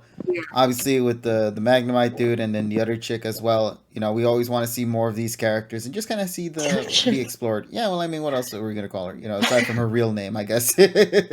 Obviously, Sakuragi, Yamper, Koharu there too. Like once again, you see Koharu smiling there, so she's starting to slowly be a little bit more interested. Like most of the time when she sees Ash and Go, she always like has a scuff and walks off. You know, here Koharu's smiling as she sees both Ash and Go walk off into their adventure. After that, we get the panel shot of all the legendary, well, not all of them, but a majority of the legendary Pokemon from their respective regions. The video game mascots. Yeah, so you see Lugia, Ho-Oh, Groudon, Kyogre, you know, just to name a few. Obviously, I like Kyogre with no symbol on its head. That's in the pre-animation version one, in like the non-finished product. So yeah, you see Eevee, you see Xerneas. Obviously, the most important part, you see Nebby there, which if you've watched the previous series, you'll know that's Nebby. That can't be anybody else. That's straight up Nebby there. That's our Nebby. So that's a cute little nod there. After that, you see Ash, Go, and Reboot, and Pikachu just eating on some snacks as they're looking onto the map. I like that part of the opening right here as well, because they genuinely are really into the whole Pokemon research thing. I feel like this opening. Isn't one of those maps Johto? Yeah, one of them I think is Johto, and I think the one on the left. And I think the other one is Sinnoh, or is that Unova? I can't tell. I think sounds like Galar. I'm not sure. I'm surprised you guys can see that shit. I'm stupid. I know with all the little shapes and everything. Yeah, it's kind I'm actually, and I'm looking at the cookies though. Yeah, because it looks like they're from different regions now. Yeah, I'm looking at it closer. One in the show, I know that for a fact. Yeah, they are from different. Each cookie's from different regions. Wow, that is a nice little touch there. I didn't even catch on to that. That's actually cute. No, I'm actually, because you guys were talking about the video. I'm like, I'm gonna have to rewatch it really quick because I was like, because I get lost. There, the malasadas are there somewhere. Yeah, probably they ate it already first, if anything. Sounds like a good the macaron box is over there to the left too. If you take a look, the macaron box is from Kalos. Macaron. Oh my god! Yeah, look at all the it's nuts. funny how do we do that? It's funny how no one noticed that. Just I was like, oh, I didn't. Yeah, they're the lava cookies too from home. It happens so quickly. The Pikachu cookies too from the fucking the one thing. Like I remember they baked Pikachu cookies in one episode. Yeah, he did, and Pikachu looks like so happy with the cookie. Yeah, his Rabu's just over there. And then I think there's like a little popcorn too. And I just think, but it's like on the ground though. It's kind of hard to see. Look at all those little references, man. It's so cute. What's the pink thing? I don't know. They gotta be a little sneaky though. Yeah. I could have never seen the pink thing before too. Maybe it's like a poffin or something. Maybe. Probably pops. Probably.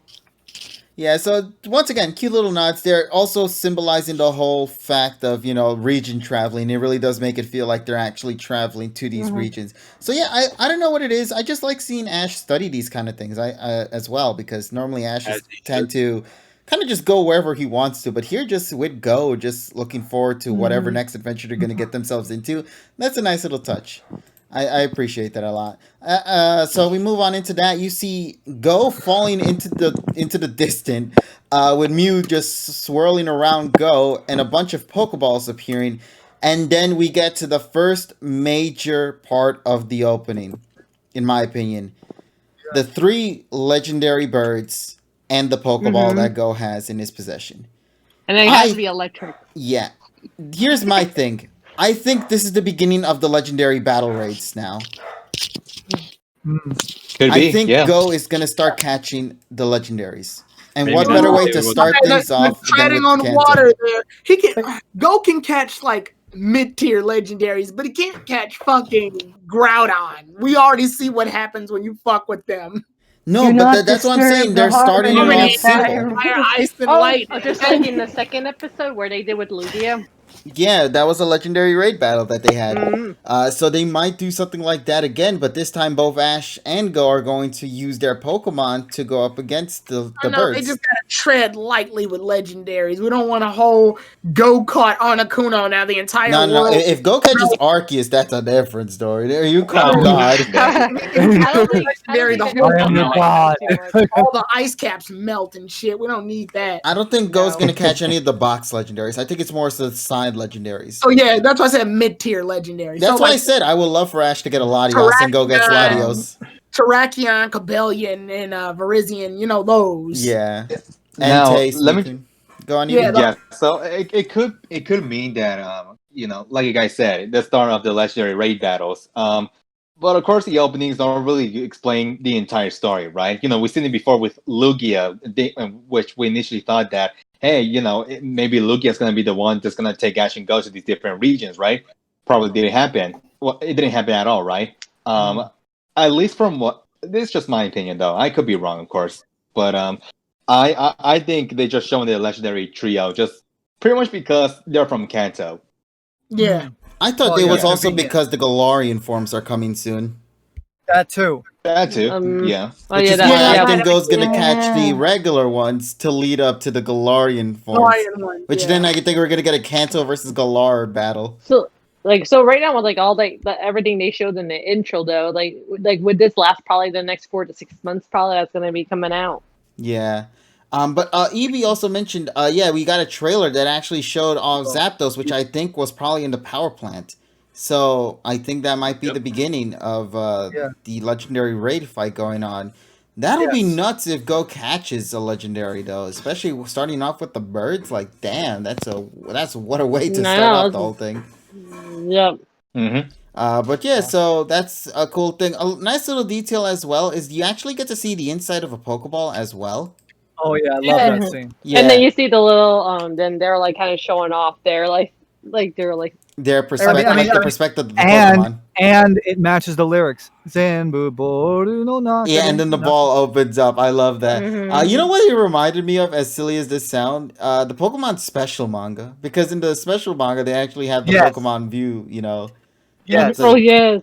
So I thought that was a nice little nod there. If that's what they're trying to go with. I just love that detail. And now we start getting into the wacky stuff. Starting off with number 1. Holy shit, they're going in nuts. They have Pikachu, Dragonite, Farfetch riding on top of Dragonite. Which is Riolu. epic as fuck. Yeah, by I the actually way. love it. I love it. Yeah. I saw that Somebody Twitter on yesterday. Twitter said it the best. They said, I never knew I needed Farfetch riding Dragonite until today. Listen, It the is moment What do I hear Surfetch boss comes, music? though, we're going to get a Berserk moment. I swear to Yeah, but- God, if you've seen Berserk, there's that one badass scene in Berserk where this man slices a monster with this giant-ass sword. If Surfetch does that with Dragonite, it's a wrap, boys. It's done. Yeah, and also Gengar is like ass surfing.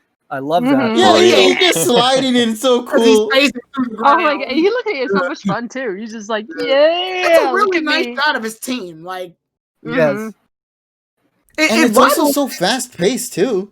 yeah, it's on par with that of like I see ever since Ash caught, I want to say the last Pokemon he caught was Farfetch. Yeah, ever since that, people have been drawing like, they make the fan art of Ash's team. If you pause it right when they're all grouped up, it looks like that.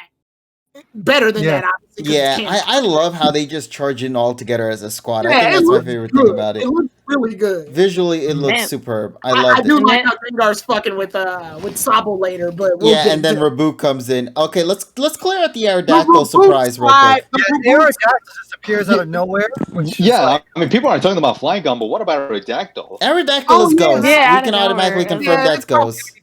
yeah, because it's again, versus, yeah. Exactly, it's a battle. Why would Aerodactyl appear and then suddenly go after that? And You then pro- I bet the they might Raboot- find a fossil. Yeah, they probably found the old Amber because that's the fossil. I that think I comes- understand what they're doing with Alola now. Doesn't Alola have that one fossil spot?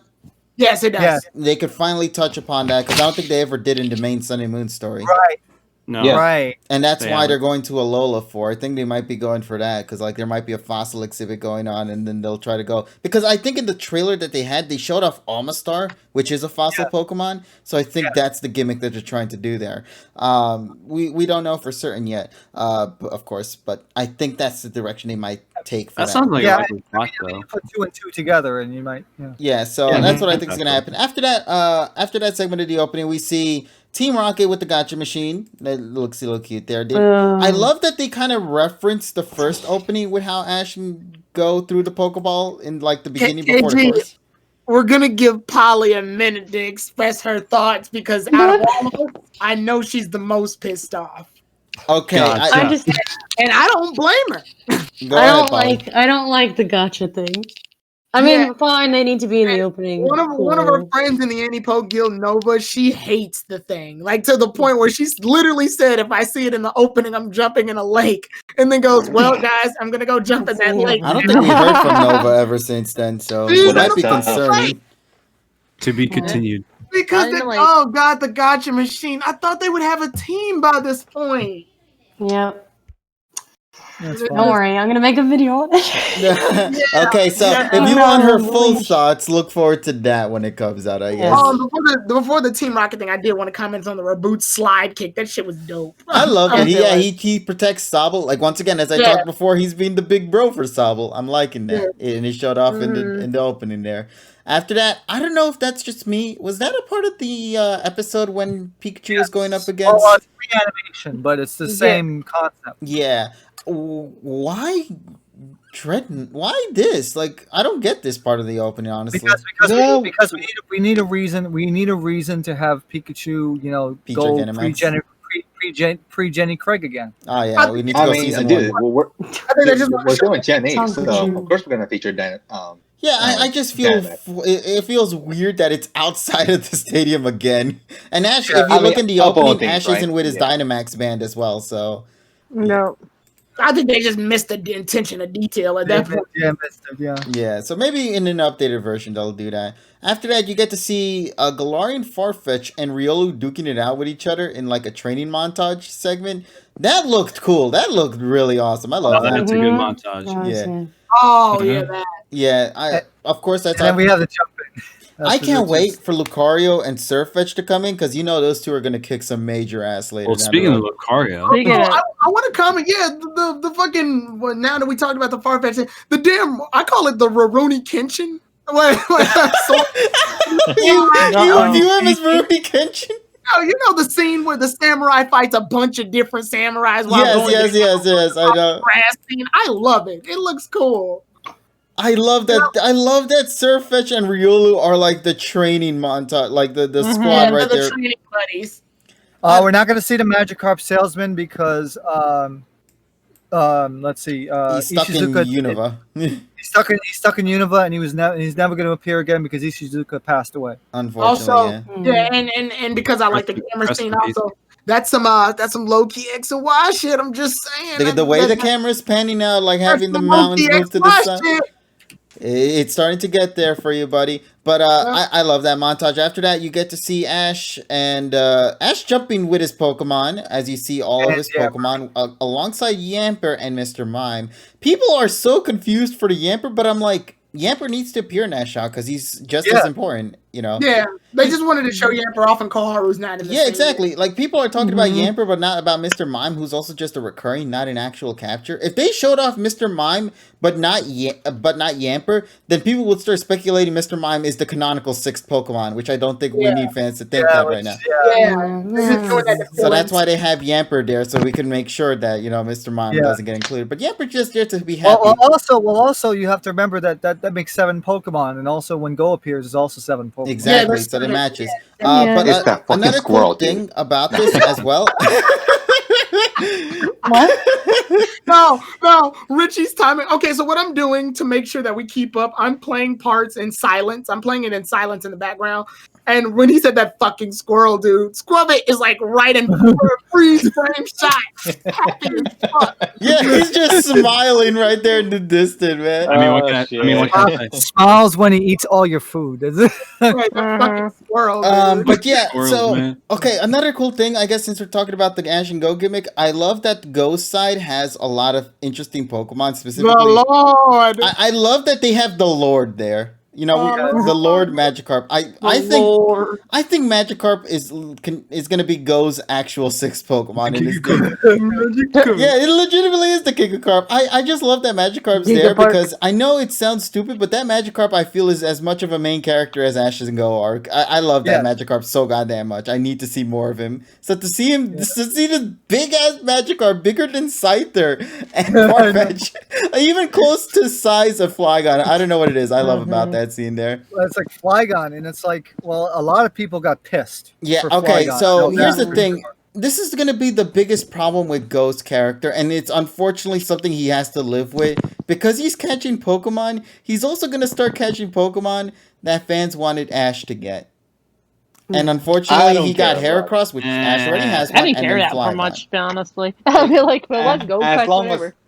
As long as Flygon is part of the cast, then that's all that matters. Yeah, if I see some bro moments between Flygon and Dragonite, I'm a Oh, yeah. We need to spend more time with Ash's current team. Yeah, go ahead, Polly. What were you saying? We need to spend more time with Ash's current team first. And also, I don't think they want to give away too much. Yeah, you say that, but literally and then the next scene happened. No, the next scene gave it all away. In terms of, I mean, because we saw in Black and White, Ash had more than 6, I believe. Right? Yes. Yeah. So, he had a lot of Pokemon. But then again, you gotta remember, they had the best wishes opening the 3D one for 80-something episodes, so it's not like they couldn't spoil anything. Well, then again, I mean, though, it showed like freaking 50 Pokemon plus on screen, so it's like... Yeah, we didn't know who's, you know, at that time. But yeah, so Flygon unfortunately belongs to Go, but that also leaves the opportunity for Ash to get Latias, so that's still open in the window right there. I'm gonna point out why, because I did a weird thing. I think was that yesterday or today, Richie? I can't remember. What you're talking about your 6-tweet review? Yeah, my 7-tweet review. Oh yeah, that was yesterday. Yeah, that was yesterday. That was yesterday. I did something rare, and I did a review of the opening, and I pointed out that Go has Flygon, and everyone's taking L's because of it. But I was like, I feel like they did that because of it. Kind of draws into what Polly's saying. The theme of this opening, I feel, is that they want to show that Ash and Go are more on even terms this time. So they did that by giving Ash has Dragonite.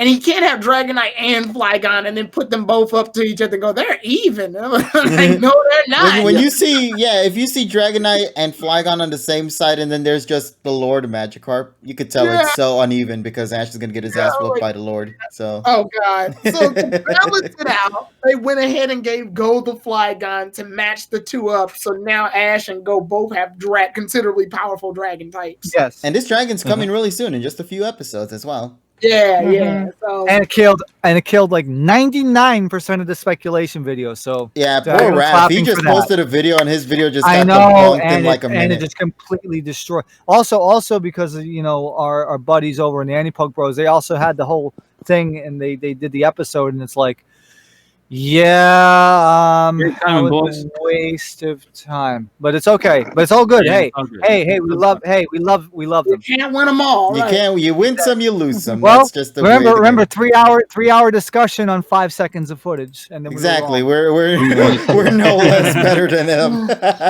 Good old fucking times. But now let's get to the big meaty moment as well. They do a super tease. Like this event that's happening right now is not going to happen until probably the end of the year. I would say. No, not and it should. More than that. You think it's going to be next year? Yes, I would think it's probably going to be like next March because there's no fucking way. They're going to go into this quickly. It's too soon. Yeah, I agree. It's way too soon. Now, see, you say this, but you got to remember they already confirmed merchandise for Ash's Lucario versus Ghost Cinderace. Well, yeah, that's fine, but I don't think it's going to happen. So what? Merch means absolutely no. shit. I say that because they stated it's literally Ash's Lucario and Ghost Cinderace. That means I'm assuming it's coming this year. That's why I'm speculating. No, I don't think so. I don't think they would release it. We have a 6-week delay, so that ain't gonna happen. That is also true there. That maybe it was supposed to come out this year, but got pushed back into early next year. Maybe January, February. I guess if the delay hadn't happened, then it would have happened this year. It would have probably happened in December or something. Somebody correct me if I'm wrong, because I probably am. But this is the only opening, I think, where we get the evolved form of a Pokemon and then revert back to the form after that in the scene. You forgot about my boy Gumi to Gudra. No. Wait. Well, and then they only showed up to Gumi and Sliggoo. They never showed Gudra. That one foreshadows. How do you get owned by a background character? I'm talking about full-fledged form. I got you. And we see it as the form because I don't think we've seen that before. I don't think so either. I'm thinking off the top of my head. I feel that's the only reason why I feel it's wonky to show Cinderace and Lucario and then show Riolu and Reboot right after that. It's just it kind of proves it's too soon thing. Go ahead, Nessa. I'm actually excited. When I saw this scene, I actually got really excited because I was like, "Ooh, we're gonna get some type of I guess it's Internus then, but then it's the new form."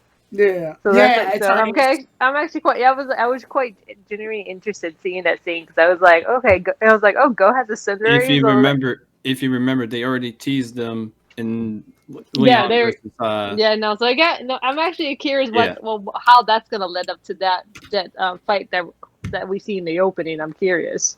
Yeah. So it's just because I wonder it's something like I wonder what's his face is going to be involved. I do want to take a guess where you're done.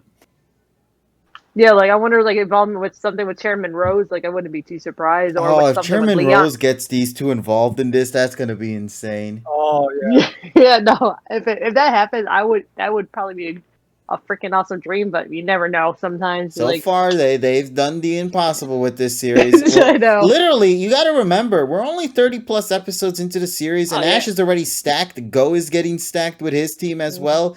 They're really pushing a lot in terms of having these Pokemon trainers with powerful Pokemon early on. And it's probably because of this scene in particular, having Ash and Go combat against Eternatus. Which I think this is the crazy part. This is story 1. This isn't the second half of the story. This is the first half of the story here. Let me point this out too, and this is because the games even do it. the Pokemon Sword and Shield games really wanted to just sort of give you that story out so you can get out the way and get to competitive battling. Because this game is the one game that really advocates it, the competition and competitive Pokemon battling. Even the story too. I mean, yeah, that's why the story is so rushed.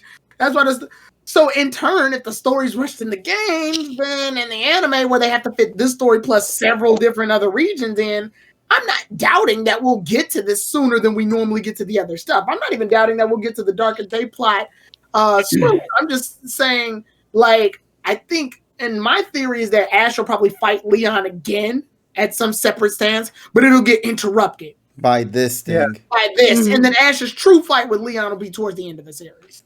Yeah, where they're going to have to do like a second tournament or something to recap. They'll have to rebuild Winden City and... Or even then, I don't like. The only thing I'm just asking for with the anime, which they've done before in the past, they did it with X and Y, and they did it with Sun and Moon. Enhance the story from the game.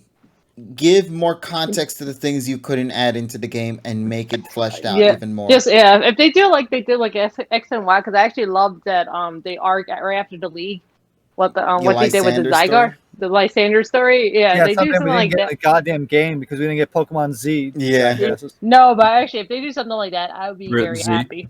But I mean, like you said, maybe they could do the impossible. You never know. Yeah, I mean, we say this, but it is possible. Given that I know it's kind of funny to joke about it, but it's true. Ash got a Dragonite in episode 10, and at this point, anything can really play however they want to go. Yeah, exactly. So all twisted. So exactly. Anybody else want to add towards the Eternatus thing, or should we move on into the next scene? Let's move on. Next scene. All right. So the next scene... Lucario is just weird. That's it. Yeah, that's just how it is. Okay, the next scene isn't really anything significant, despite it being significant at the same time. It's Leon versus Raihan. I think my favorite part about this is that Raihan is looking to be a character that's going to be reoccurring in the series. Or how about the fact that they synchronized Leon to the 1 and then Raihan to the 2. That was my favorite part there. I loved it. Yes, obviously that was intentional because Leon's number is also 1. Pokemon Instagram. Raihan has a 2 in it. Well, because it's a Japanese name. And I think my theory that I was talking about with Ash and Go being parallels to Leon and Raihan might now make more sense thanks to this opening.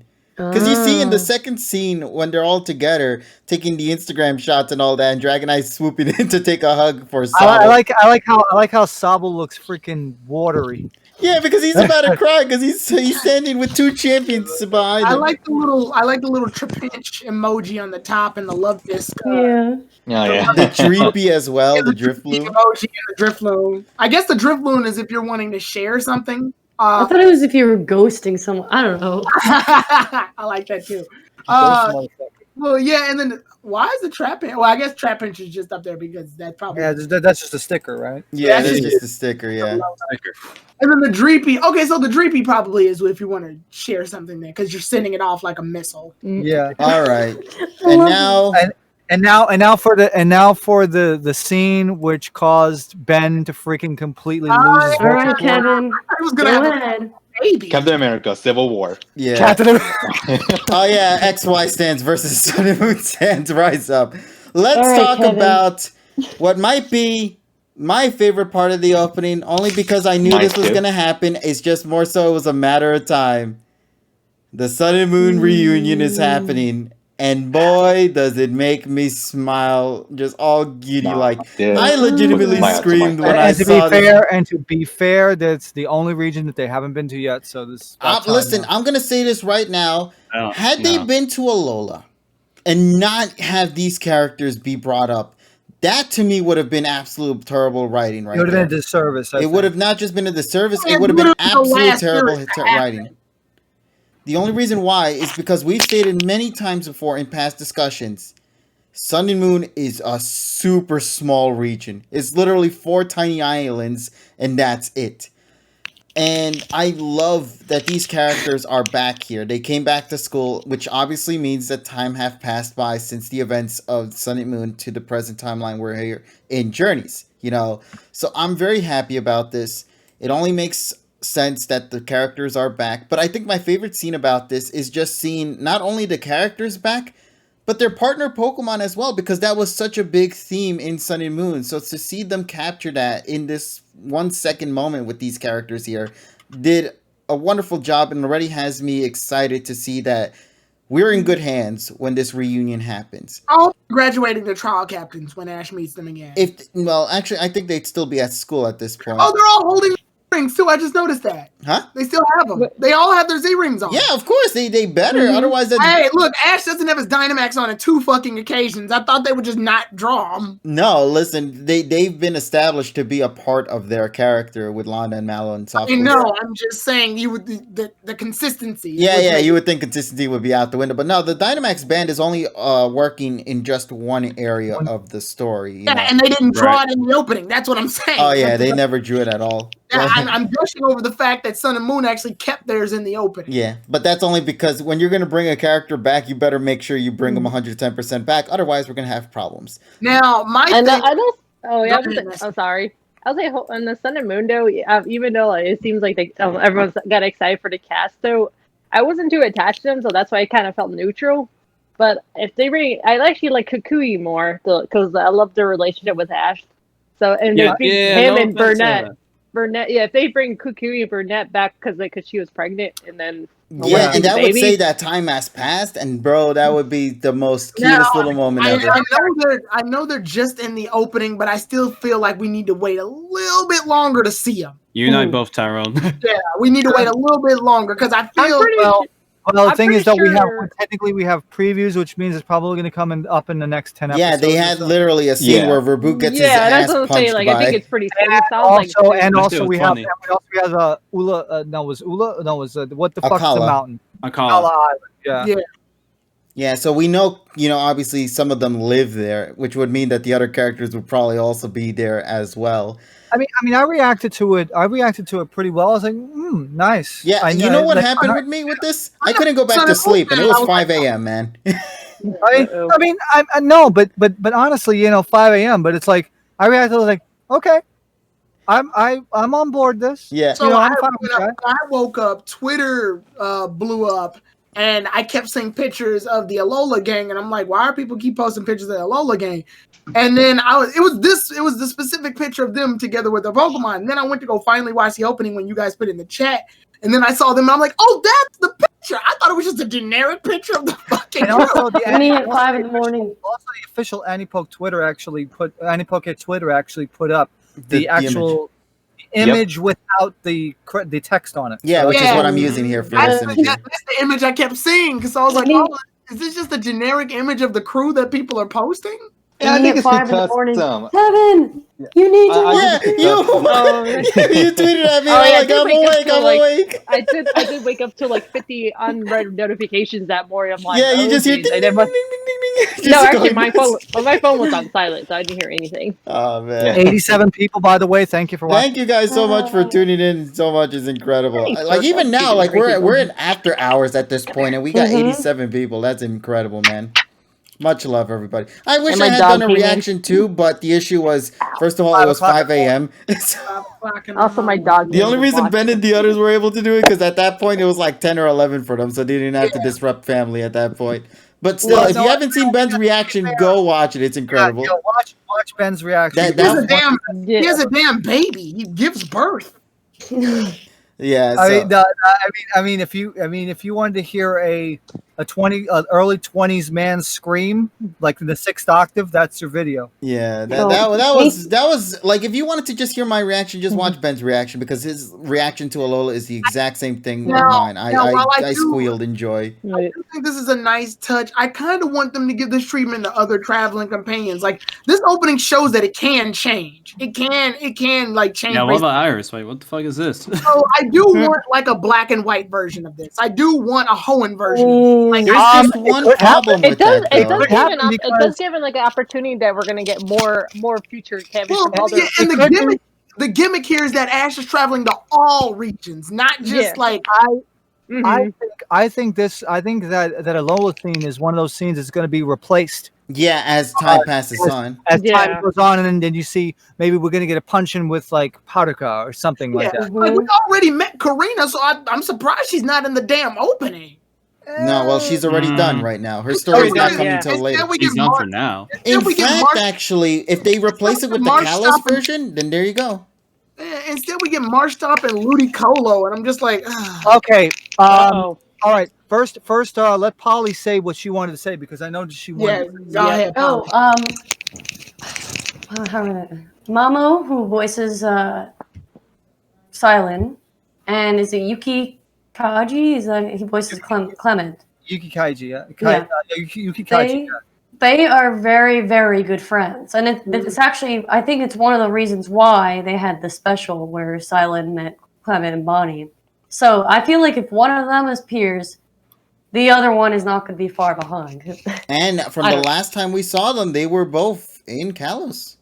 Mm-hmm. So, because here's the thing, the only characters who can actually be met up in their location as of right now, from the top of my head, are only Clement, Bonnie, Max, Tracy, Brock, Misty, because they're stuck in those locations. All the other characters at this moment are traveling through various parts of the region. They could be in Hoenn by the end of their story, but could wind up in a different part of the region sometime later. So I'm curious to see what those characters are going to be handled for the storyline, because they're not going to be stuck in their one region. You know, they have to move around if they want to develop themselves. So it's a traveling while traveling situation. Exactly, which is why Sophocles is back here in Alola as well, because this takes place after the events of his training at the astronaut thing from. Which is why I want them to be trial captains. I want them to graduate.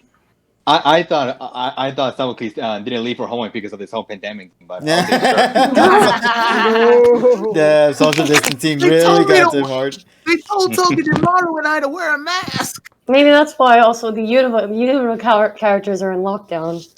Shit, no, Ash can't meet them then. Can't travel to America. Had a good time. Actually, yeah, America is technically banned from going. That's why they didn't cancel all this time. Oh shit, yeah, you can't go anywhere. But no, the thing is though, like I'm just happy, man. Like as one of the Sun and Moon fans, you know, out there for like my enjoyment of the series. I love Sun and Moon so much. I love this characters. I love the setting, all that.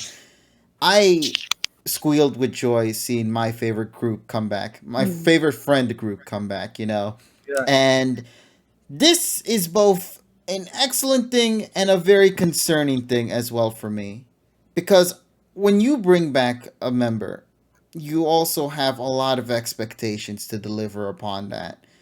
And I don't know exactly how they're going to treat this, because it's been a very long time since we've had multiple episodes back to back with previous companions. I know Brock and Misty were technically those kind of characters for Sun and Moon. Yeah. Like they had 2 episodes in one one to be fair, I think to be fair, they wanted to do Let's Go pandering. Exactly. Which is why it was kind of weird to not see the X and Y gang there, but it was because of the Let's Go pandering there at the time. So that was the thing. But like, if you think about it, the last time we got characters coming back in the middle of the story was back in BW with Dawn. Yeah. Right. So it's been a long time. New writers are in the mix, new animators, all that, new storytelling. And the biggest concern is the whole gimmick that they said about this story being episodic. I'm scared about that, because I feel like there just might be one episode with these characters for a little bit, and then we don't know if they'll come back later down the road. That's your damn Alola quota. Yeah, so that's why I'm just concerned, because like if this is gonna the way, depending on how Alola gets treated, then you know for a fact that that's also gonna be applied for other returning characters. So if let's say Sun and Moon only gets 1 episode and Serena comes back, say, she might only appear for 1 episode and that's it as well. And how would fans feel for that? No. And like it's not like, say it's not even a good episode. Like we had, like for example, already a perfect example, we had a returning character come back in the form of Karina, and it was a very mixed reaction there. Many fans liked it and many fans disapproved of it as well. So it's one to be optimistic about it, but it's also important to also be cautious, because we don't know exactly how they plan to go. The series has a good idea, but sometimes I get worried that they cashed they signed for a check that they couldn't cash sometimes. That's like, I get that worried feeling sometimes. Because you're asking for a lot from Ash if you want him to travel to every region he's been to. Because people remember every region he's been to. Yeah, the hardcore fans will always remember it. Hell, even fans who haven't even seen the series will at least know the characters that he's traveled with, and therefore acknowledge that those characters are as that means significant I to the kind of story. agree with someone. That means the writers Karina. have to I do felt their like she needed fucking another episode. research. Yeah, that means the writers have to do their fucking research on the whole series. Now, here's the one thing that leaves me optimistic. Some of the people that worked on Sun and Moon are here. So they're working on Pokemon Journeys. Okay. So that already in itself leaves me the excited. last series, yeah. Exactly. So some of the Sun and Moon staff is working on Journeys. Not all of them, but a majority of them. And with that, I know that we will be in good hands for that. Now, that doesn't apply to the past members, though. So hopefully they can at least acknowledge the past crew. I know fans want to see X and Y so bad. I feel like we won't actually get to see the X and Y cast together because Clement and Bonnie are going to be in Lumios and Serena's out there traveling on her own, you know. Yeah. So that's going to be something that I think fans are going to have to expect. Yeah, because I don't think they're gonna exploit plot convenience for this, because then people will say, oh, it's forced. The only way I could see it is if somehow, because of the whole cell phone that Ash has, he actually calls Serena, Clement, and Bonnie and be like, hey, let's do a reunion, guys. Let's go meet up in Lumio City. Has she been in Hoenn like all this time though? Like she could have gone back. No, but see, she could have gone back, but why in Lumios, you know? Yeah, she could be back at her home, or she could be somewhere. Could be doing what Dawn and May are doing when they're doing with one region, they just hop to another. Exactly. This is the first time where a majority of the main cast are in the region as is, being the Alola gang. The only one who's not here is, of course, Lily. Yeah. She's looking for her dad. Exactly, along with Gladian. And so actually, I'm like apparently though, like right now, because I know like right now I'm looking at the chat too. It was like, what did they have now on cell phones too? The Rotom phones, because it seems like the everyone Rotom has Dex one. is with the Alola gang, if you remember the Rotodex. Yeah, but technically, I wouldn't be surprised they have a phone too. Yeah, if anything, the Rotom Dex probably would be able to connect to the Rotom phone. Yeah, I want to see Ash just like call up on Kukui, man. You just be like, "Yo, Kukui, what's up?" or something, man. You know, I would love something. I mean, to be fair, they're actually near the school, because you actually see on one of the previews, you see the railing. Yeah, the railing of the school, and I'm like, I'm about to feel that old school nostalgia, despite it being a year old. Oh right. Ash left his Alolan team. Yeah, his whole team's there. Yeah, God is there, Lycanroc, Incineroar, Nutman. Apparently Lycanroc was in that Lycanroc, my boy. Yeah, the we're good gonna boy see is them. We're gonna see them. Yeah, I don't think I'll counter your counter. And Dusk Form Lycanroc's actually in the ending, so yeah. Always been in the ending, though. So, Right? I just want to say, it could be very well possible it comes back with him. Yeah, now I know a lot of people have what they want to say for this. I had my chance to gush about this. I really wanted to gush about it because, as I mentioned before, I love Sun and Moon. This opening here made me happy because it's great to see the squad come back. And I feel my only thing I'm just hoping for is their return is significant to Ash's story, because I tweeted about this not too long ago. One of the episodes that's coming out in the future is going to focus on Ash's whole losing streak against B. Losing the best girl, of course. Yeah, so I would love it, for story written purposes, for Ash to go back to Alola and be reminded about Pokemon. Because what better region to do that than in Alola, where he learned about the connection between people and Pokemon.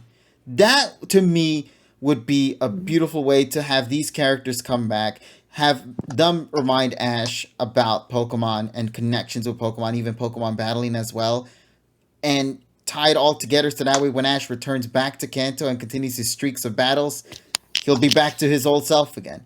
I think that's what they need to do. They need to give some story context to make these returns more significant.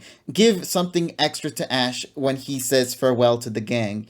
You know, like he can learn something from Alola. He can learn something from Serena, from Clement, like from his past companions, because every companion has a different kind of attribute to them that makes them, you know, loved as who they are. And I think having them kind of give that to Ash would be really great. as a way to kind of have Ash develop in the storyline. Because Ash right now, as it stands, is a champion. So we need to start figuring out ways to develop his character more. And I think doing that with his past companions would probably be the best direction that they could take with. So that's all I can say on that. But yeah, let me pass it on to you guys. I know you guys have your own shticks and ups and downs for Lola. You might have already said it now at this point, but just in case if you guys want to add more to it, I'd love to hear what you guys had to say about it as well. So if anybody wants to go and give their 2 cents on this, please go right ahead, man. Right now, though, I'm going to go take this opportunity to get some water, though. So I will be right back. I just want to say real quick that as much so Lily is my favorite in this group, but I love that she's not there. Like I love that rush her in. Yeah, they paid attention to that detail because that was actually one of the things that pissed me off about Dawn returning to Unova. As much as I was happy to see her, she barely said anything about her travels in Holland. She said why the fuck was she there? That's my question. It was just very vague, and I love. Don't get me wrong, I loved her being there because I love Dawn. But May's excuse was the Wallace Cup. Fine, that's a contest. She's a coordinator. She was in Holland, then she came to Unova, then she went to Johto for the Wallace Cup. So it was all kind of like confusing. The biggest problem is unfortunately the way that she ended up. I mean, the way that Cloudy ended up, with the dysphonia and all that stuff, kind of killed the opportunity for her to come back. I think that's probably the reason why they wanted they asked Hikari to come back and not Haruka to come back because they knew that she wasn't available because she had the dysphonia. I think that's the real life reason. Of course, it's probably canonical reason, but why would May come back for Auras? Oh no, Auras. No. Yeah, it would. I wouldn't mind if she came back in her Auras design. Yeah, but again, if it wasn't for the dysphonia, now I think she's fine now. So I think Kaori could come back. So that's why I'm still hoping that she will be back for this series because they better. Unless they do what they did with Miette and change the VA. Yeah, well. I think they wouldn't do that. That's dishonor. Yeah, that is also dishonorable. Especially since she's still alive. If she was dead, would be because I think for Miette, I think it was that she retired. If I'm correct, she retired. Yeah. Oh. Wait, actually, now that I think about it, wasn't Cynthia's voice actress retired as well or something, and then she came back to do one of the voices for Pokemon? I don't remember if that was the case. Honestly, I forgot. Well, we'll have it for you next week. Yeah, we'll follow up on that. I could have sworn one of the VAs that was like gone for a while came back for PM 2019 to play Koharu's mother. So let's continue just grinding through this because there's a lot of things to talk about still, and we are like at 2.5 hour mark. So we have the Celebi thing, which we've was based on this. Yeah. Yes. And then we have the Ludicolo and the Marshtomp scene, which people don't understand. But the thing is, though, in Japan, that Marshtomp face is a meme. Oh, God. That's why they did it. Okay. They did it as a meme because, it fits well with that segment of the song, though. Not expecting anything, Yeah. I mean, well, come on, Polly. Yes. You gotta be real, though. What kind of trainer that we know of right now has, in particular, a Marshtomp and a Ludicolo? I know. What are the odds that somebody would have that? Who? The only thing that confuses me is that there's multiple Marshtomp. Like, it's not just... It would have been blatantly obvious if it was just one. Don't worry. In the updated version, they're gonna have Brock over there with his Samba suit on, and they're gonna start dancing together. Yes. Hopefully. And then you have when they go to Anohidate, Konohidate, Itsudate, Sosteita. I love that. Are they standing near Vermilion? What city is Vermilion? I think it's Vermilion City. Okay, all right. I just had to double check. Oh, somebody brought up a cool statement though in the chat though. Somebody says Kiawe wants to be a Kahuna. What better way to train than to take part in the World Championships?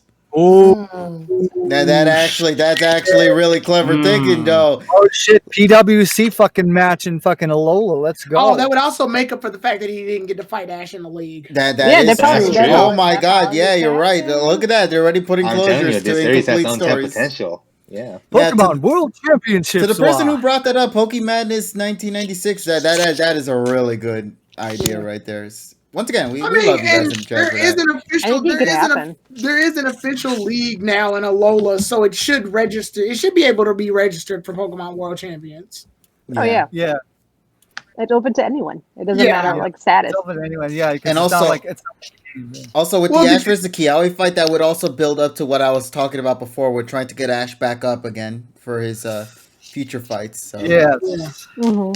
look at that, So- all working together. All comes together. Yes, and like I said, I like the different things. You see the day, you see the night, you see the. Oh my god, sunset. visually that looks beautiful, especially the night. Vermilion's gorgeous. Oh my Yeah, it god. looks good. I was like, it's kind of funny how like, I think I remember in the original series, like I think we've barely seen any of Vermilion. It was like just, like I guess they were able to like come up like I guess like future episodes they could do whatever they want with it because they didn't really show it fully in the original series. So it's so fascinating now how they depicted it now. Yeah, by the way, is that tower in the middle the completed tower? Like the one that's lighting up? Yeah. Like, what is that? Machop, your work is done. Well, actually, they did bring that up in episode 3. Yes. That might be it, Probably. That might Tower be the might tower. You Done can now. finally rest Mhm. after almost 30 years of work. though. That's right. And then, That of boy's course, been- I guess if That we want boy's to been working since Pokemon Green. if we want to That's gonna take- continue, though, we have 2 major things happening left. One, Slumbering Wield. the slumbering wield. This is very important because Mhm. I don't see the sword or the shield there. Shield, yeah. Yeah, so it Nope, makes you not wonder. there. I And think then I we know what they're trying to hint at, but I'm gonna wait for a little while And until then it comes. we're getting our girl. There's your baby, girl. So I can tell now. You can tell in this opening which scenes were made for the opening and ones that are For the definitely episodes. interchangeable. So Yeah. the B one is definitely interchangeable. Yeah, you Yeah. can No, tell I visually actually that. like it. No, I that's like a it. scene from an episode right there. That's I know, Yes, but it we're looks so gonna change it. good. I know it looks so good, but they're gonna have to change it. It's kind of similar to like the Lugia structure, where like that Lugia scene looks good in the opening, but it was only meant for that moment there. Yeah. Damn it. Mhm. I The would. dumb part is she has her Dynamax band on. What the fuck? Well, that's because Well, she's that's from because it's in the Galar. episode. That's because it's in the episode. Yeah. Also, Actually, and that's coming up soon though. Like, there's a zine that got me really Yes. interested. which is So like, it seems like Ash is walking into a stadium. Yes, And I but don't know, that's an interchangeable one. That's not an Yeah. interchangeable one. That's actually Yeah, real. that's him taking on the gym challenge. No, Yeah. no. But actually, I was like, I saw someone pointing it out on Twitter. Actually, they're saying like it did. It like he's doing the gym challenge, but they have his clothes changed. yeah, but in this Kinda like scene an- it doesn't. If I'm correct, it's just his regular No. clothes. This is regular Yeah. clothes. But I- they're saying it's like, yeah, it's like, well, But this is not from an episode. This is just a foreshadowing. Although you say that with that idea, maybe this could be the start of him getting promotions. Maybe. yeah. Well, you have to go to Alola for that. So again, it ties into everything. Exactly. Maybe the events that happen in Alola will give him the boost he needs to work in Galar somehow. We don't know Yeah. just yet, but this opening really goes insane. Like after that, we get to see a still shot of, or not still shot, but just a animation sequence between Ash and Pikachu. I like the camera perspective. Down. Yeah, looking down. I love that. Yeah, looking down to their partner Pokemon. The final shot, and I think one of you guys brought this up before. Ash and Go not being treated as one above the other. They are both viewed as equals, both in their Pokemon that they have in their team, and probably as well as the strength of their Pokemon as well. I mean, you Yes. have for Ash's side, of course, his 5 right there, Pikachu, Farfetch, Riolu, Gengar, and Dragonite, and for Go's side, Heracross, Flygon, Scyther, Sobble, and Reboot. Like that kind of squad right there. And you got to remember, once again, we're only in episode 30 something here. That is incredible. What a build up to that, you know. See, I don't know why. Sobble just looks kind of derpy there. It's like one of these Pokemon doesn't belong. And Yeah, you think it's Sobble just, like standing someone's there. like, wait, why do I have to stand still again? Holy shit, I'm a Pokemon? And scene. Exactly. And cut. There we go. Good job, everybody. But no, I love that shot. And then, of course, what better way to wrap it up? That Fist fist bump. bump. Exactly. Fist Bros to the end. Together we could do. He's like, Together forever. No. No. Say, I love that ending shot right there. Beautiful way to end off the opening, and overall, a solid, in my opinion, a 10 out of 10 opening. I think visuals, Yeah. 10 out of 10. Opening song, 9 out of 10. Yeah, just enough to get. Like, I think to me, perfectly, I might not say it's the perfect opening, but it is a perfect follow up to the previous one. This is a I agree. perfect sequel, you could say. And this does wonders. It not only just tells you what's happening now, it tells you what has happened, what is coming, and what's really coming later down the road. And to me, what better way to, because a lot of us, and we have to acknowledge this too, a lot of us here in this group have been very, very mixed on the series, especially during the recent episodes that have came out, since I would like to say the Karina episode. A lot of us have been very mixed about it. This opening Most definitely. has definitely changed my perspective now, because I feel like this did a very fantastic job, and be like, just wait and see. It will come, but I hope these events happen before episode 60, because if nothing happens before episode 60, then we have problems, man. Like, for real. But we already know that this stuff's going to happen. Yeah, we know major stuff's happening. I'm gonna keep my expectations low, because like sometimes you just, you know how the anime like to piss people off. Sometimes, sometimes It's always best that way. Yeah, just like I said, I'm looking at it. I'm looking at it from more of an open-ended thing. Yeah. I am going to be. I keep it at kind of like a mid-level, and I'm like, okay, then because the whole thing is, if I keep my energy level or hype level at the mid-level, then at least if it drops, it doesn't drop that much, and if it's better than expected, then it rises. Yeah. So it's like be neutral about it. Somebody says, I want Grookey now. Well, don't worry. Go get Grookey at some point in the future. And hopefully, it'll go the way fans hope. Or maybe fans will start bantering again about the fact that Go got a Grookey and Ash got none of the starters. I just love like I said, as I mentioned a couple of weeks back, I just love the fact that this is so divisive. It's just I love it too, because it just leads to more interesting debate. And it also exposes people for. No, I'm just kidding. Exposed. Yeah, we need to expose some. But I'm just kidding, of course. But I'm just saying that it really makes you think, and you really can look at just how everybody interprets things differently. We are all different, but we have one common goal, and that is we watch the series. We're all freaks in nature. Oh yeah, we're all fuckheads anyway. But yeah, exactly. As the way the episode ends in this week's episode, it says talking monsters, fuckheads for short, or some shit like that. I don't remember. I don't know. I think it was something like that for that. But I think last week we were in the first hour. What happened, actually, now thinking about it? Wow, we went above for this one. We went crazy. Okay, first of all, I want to thank the fans so much for being with us here, though, because we've had like consistent... 75, 80 people, almost 90. Yeah, you guys are incredible. Thank you guys so much for tuning with us for almost 3 hours of just pure on bantering and talking about, like...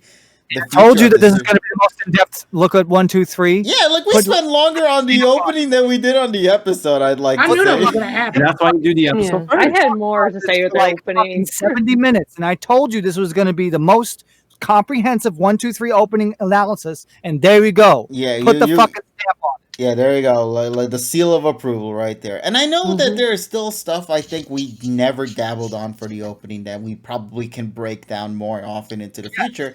However, I think it's best if we let some time pass as well, just to see how many episodes go by and see how many of those tie into the episode itself, and see if maybe visuals change as well. We're at the pretty episode mark, though, right? We are in episode 32 right now. Okay, so if we're in 32, and you say by 60, we have 28 episodes. I don't doubt it. Yeah. I'm only saying this because I need to see some progression. Not for Ash. Ash, I know, is doing phenomenal right now. But we need to start thinking about the others. That even also includes Ash's Pokemon, too. Especially for Farfetch. Gengar, please. Gengar, Farfetch, Dragonite. I mean, hell, that's why the whole Karina debacle happens, because Dragonite's not really getting a lot. Koharu needs more. I would love to see the assistants that are in Sakuragi's lab get a little bit more development too. So we Especially the need girl. to start seeing more of this start being fleshed out. I know they're gonna start moving into the Ash's whole losing streak arc in just a bit, but I hope they don't forget to start thinking about the other characters as well. There's a lot that's riding down in these next couple of episodes, and hopefully, whatever they have in mind, they deliver. And I'm very much looking forward to this. This is going to be an exciting fin for the year. And yeah, like you mentioned, drop the episodic formula. Let's just go back to actual adventure, because literally, they just did a recap. That meant that all those episodes are important. You can't tell me that these are supposed to be episodic and tell me that those episodes we've been through before are episodic and then do a recap of the past events to then lead to where we're at now. That's not how episodic episodes work. You know. I feel like it might. I feel like it could change though, because it's still early too. Yeah, they could change their minds too. That's what they did with Sunday Moon with the final year. I mean, everybody acknowledges that, right? So Yeah, way too late, but you know. yeah, hell, but hey, it gave me one of my favorite moments ever. So I'll apologize for that. I think that though they're trying to strike the perfect balance, and I think they're getting better at it. Yeah, I think they are. What series is episodic? The series we're in right now is episodic. This one. Right now. Yeah, so everybody, I want to say we pretty much got everything we wanted to say out of the way. Unless you guys have something else you want to bring in the forefront right now, please let me know. And I take that silence as a no. Then I think we're good. FPS Pokeball. yes, all right. So everybody, once again to the chat, I want to thank you guys so much for tuning in us here tonight. Once again, thank you guys so much for celebrating 5 years of the pod here. Yes. You know, It's only been 5 years. It's been, Yeah, it's been 5 years for a lot of us. Congratulations, guys. It's been 5 years as the nucleus. Yeah, for some of us it's 5, for others it's 3, 2, 1. You get the idea. Everybody has their own year, but for like when the pod truly began, though, or when the union began for a lot of us here, when we all met each other, it was around 5 years ago. And you know, we've had a lot of fun. We hope you guys enjoyed those years, and we hope to continue to deliver on more of those silly shenanigans in the distant future with PM 2019, with all of our other sessions as well. You know, on either Fridays or Saturdays, me and Evie tend to do the anime talk, and we're noticing a slight growth on that, and that makes me very happy to see. We're starting to get an audience for that, so I'm very happy with that. So look forward to our staffer reactions and other discussions for the anime as well. Our other shows in between, like the one we had yesterday with Fall Guys with Tyrone as well. Tyrone also has updated his streaming format, so make sure to follow him over on Twitch as well, over at Tyrone's channel, which you should hopefully be able to find it down below in like the suggested channels to go and follow. You could check him out there. You could check out the rest of the crew members as well down below. I believe Richie's there, Polly's there with Age of Trades. So Insane Game Freak. Actually, Kevin, you do need to update my Twitter. Yeah, well, you might need to update that soon. Yeah, that Twitter link is dead now. I'll update that for you later. But for everybody else, though, at the time being, make sure to follow everyone on their Twitters. You know, Tyrone, TSS, Evie, H Trades. You know, they're all down there. So make sure to do that, and look forward to more silly shenanigans from all of us in the coming future. Now, Tyrone, I believe you're going to be planning on doing a stream tomorrow, correct? Yeah, we're gonna do something before we start recording for gameplay footage. I might join you for some. I don't know what you're gonna play, but I might join you. I don't either. Right. I don't either. I'm honestly gonna probably play more Fall Guys in my end, though. We need to play more of it because you didn't really get to play fully with us, man. Yeah, I think I might play that. I can't wait to get a controller. I wonder it's going to be a huge difference for me. Trust me. Those W's you're going to get from the games are going to be thanks to that controller. I'm just going to say that right now. No, because I have an idea what to do, but then it's like, but of course, yeah, like, exactly. Keyboard's not the same. Nah, keyboard ain't the same, man. But yeah, so I hope you guys enjoyed our session for tonight. Make sure to follow us. We'll do Pokken, no worries. Pokken, I think we're saving it for Sundays. Saturdays or Sundays, we're gonna probably be doing that. We're gonna be swapping it around as well. We swap it. Yeah, Sundays are usually like we'll pick a game. Actually, I want to do Deluxe. Honestly, Mario Kart 8 Deluxe at some point. As well. I don't have Mario Kart 8 Deluxe, so I'll probably. Okay, I haven't not played that now game in a then, long but time. in the future though, I would say. I'll have to A, get money for it, to B, commentate while you guys are playing. All right. You wanna Well, go? Actually, I used to play with you guys when I wasn't around, but I randomly joined UKG. yeah, you did at one point. Yeah, and then and then I think so it was fun though. So yeah, we can do Mario Kart, we can do Smash, we'll do all those things. But if you want to keep up to date as to what we plan to do for the future, make sure to just follow us on Twitter. We'll always tweet about things as to when we're gonna do things and how long and what day. So if you want to be caught up to that, that's the perfect place to check us out. So until then, everybody, we hope you guys enjoyed tonight's session. We had a lot of fun tonight, and it's all because of these wonderful folks here in the call with me tonight. Evie, Nessa, Polly, Richie, TSS, Tyrone, thank you guys so much for tuning in. And, of course, once again, to the audience, we hope to hear from you guys in whatever video we make. Take care, everybody. And as always, make sure to have an awesome day. Take care, everybody. Wash your fucking hands. Yeah. Wash your hands. And wear a fucking Stay mask. safe. Exactly. All right. Bye, everybody.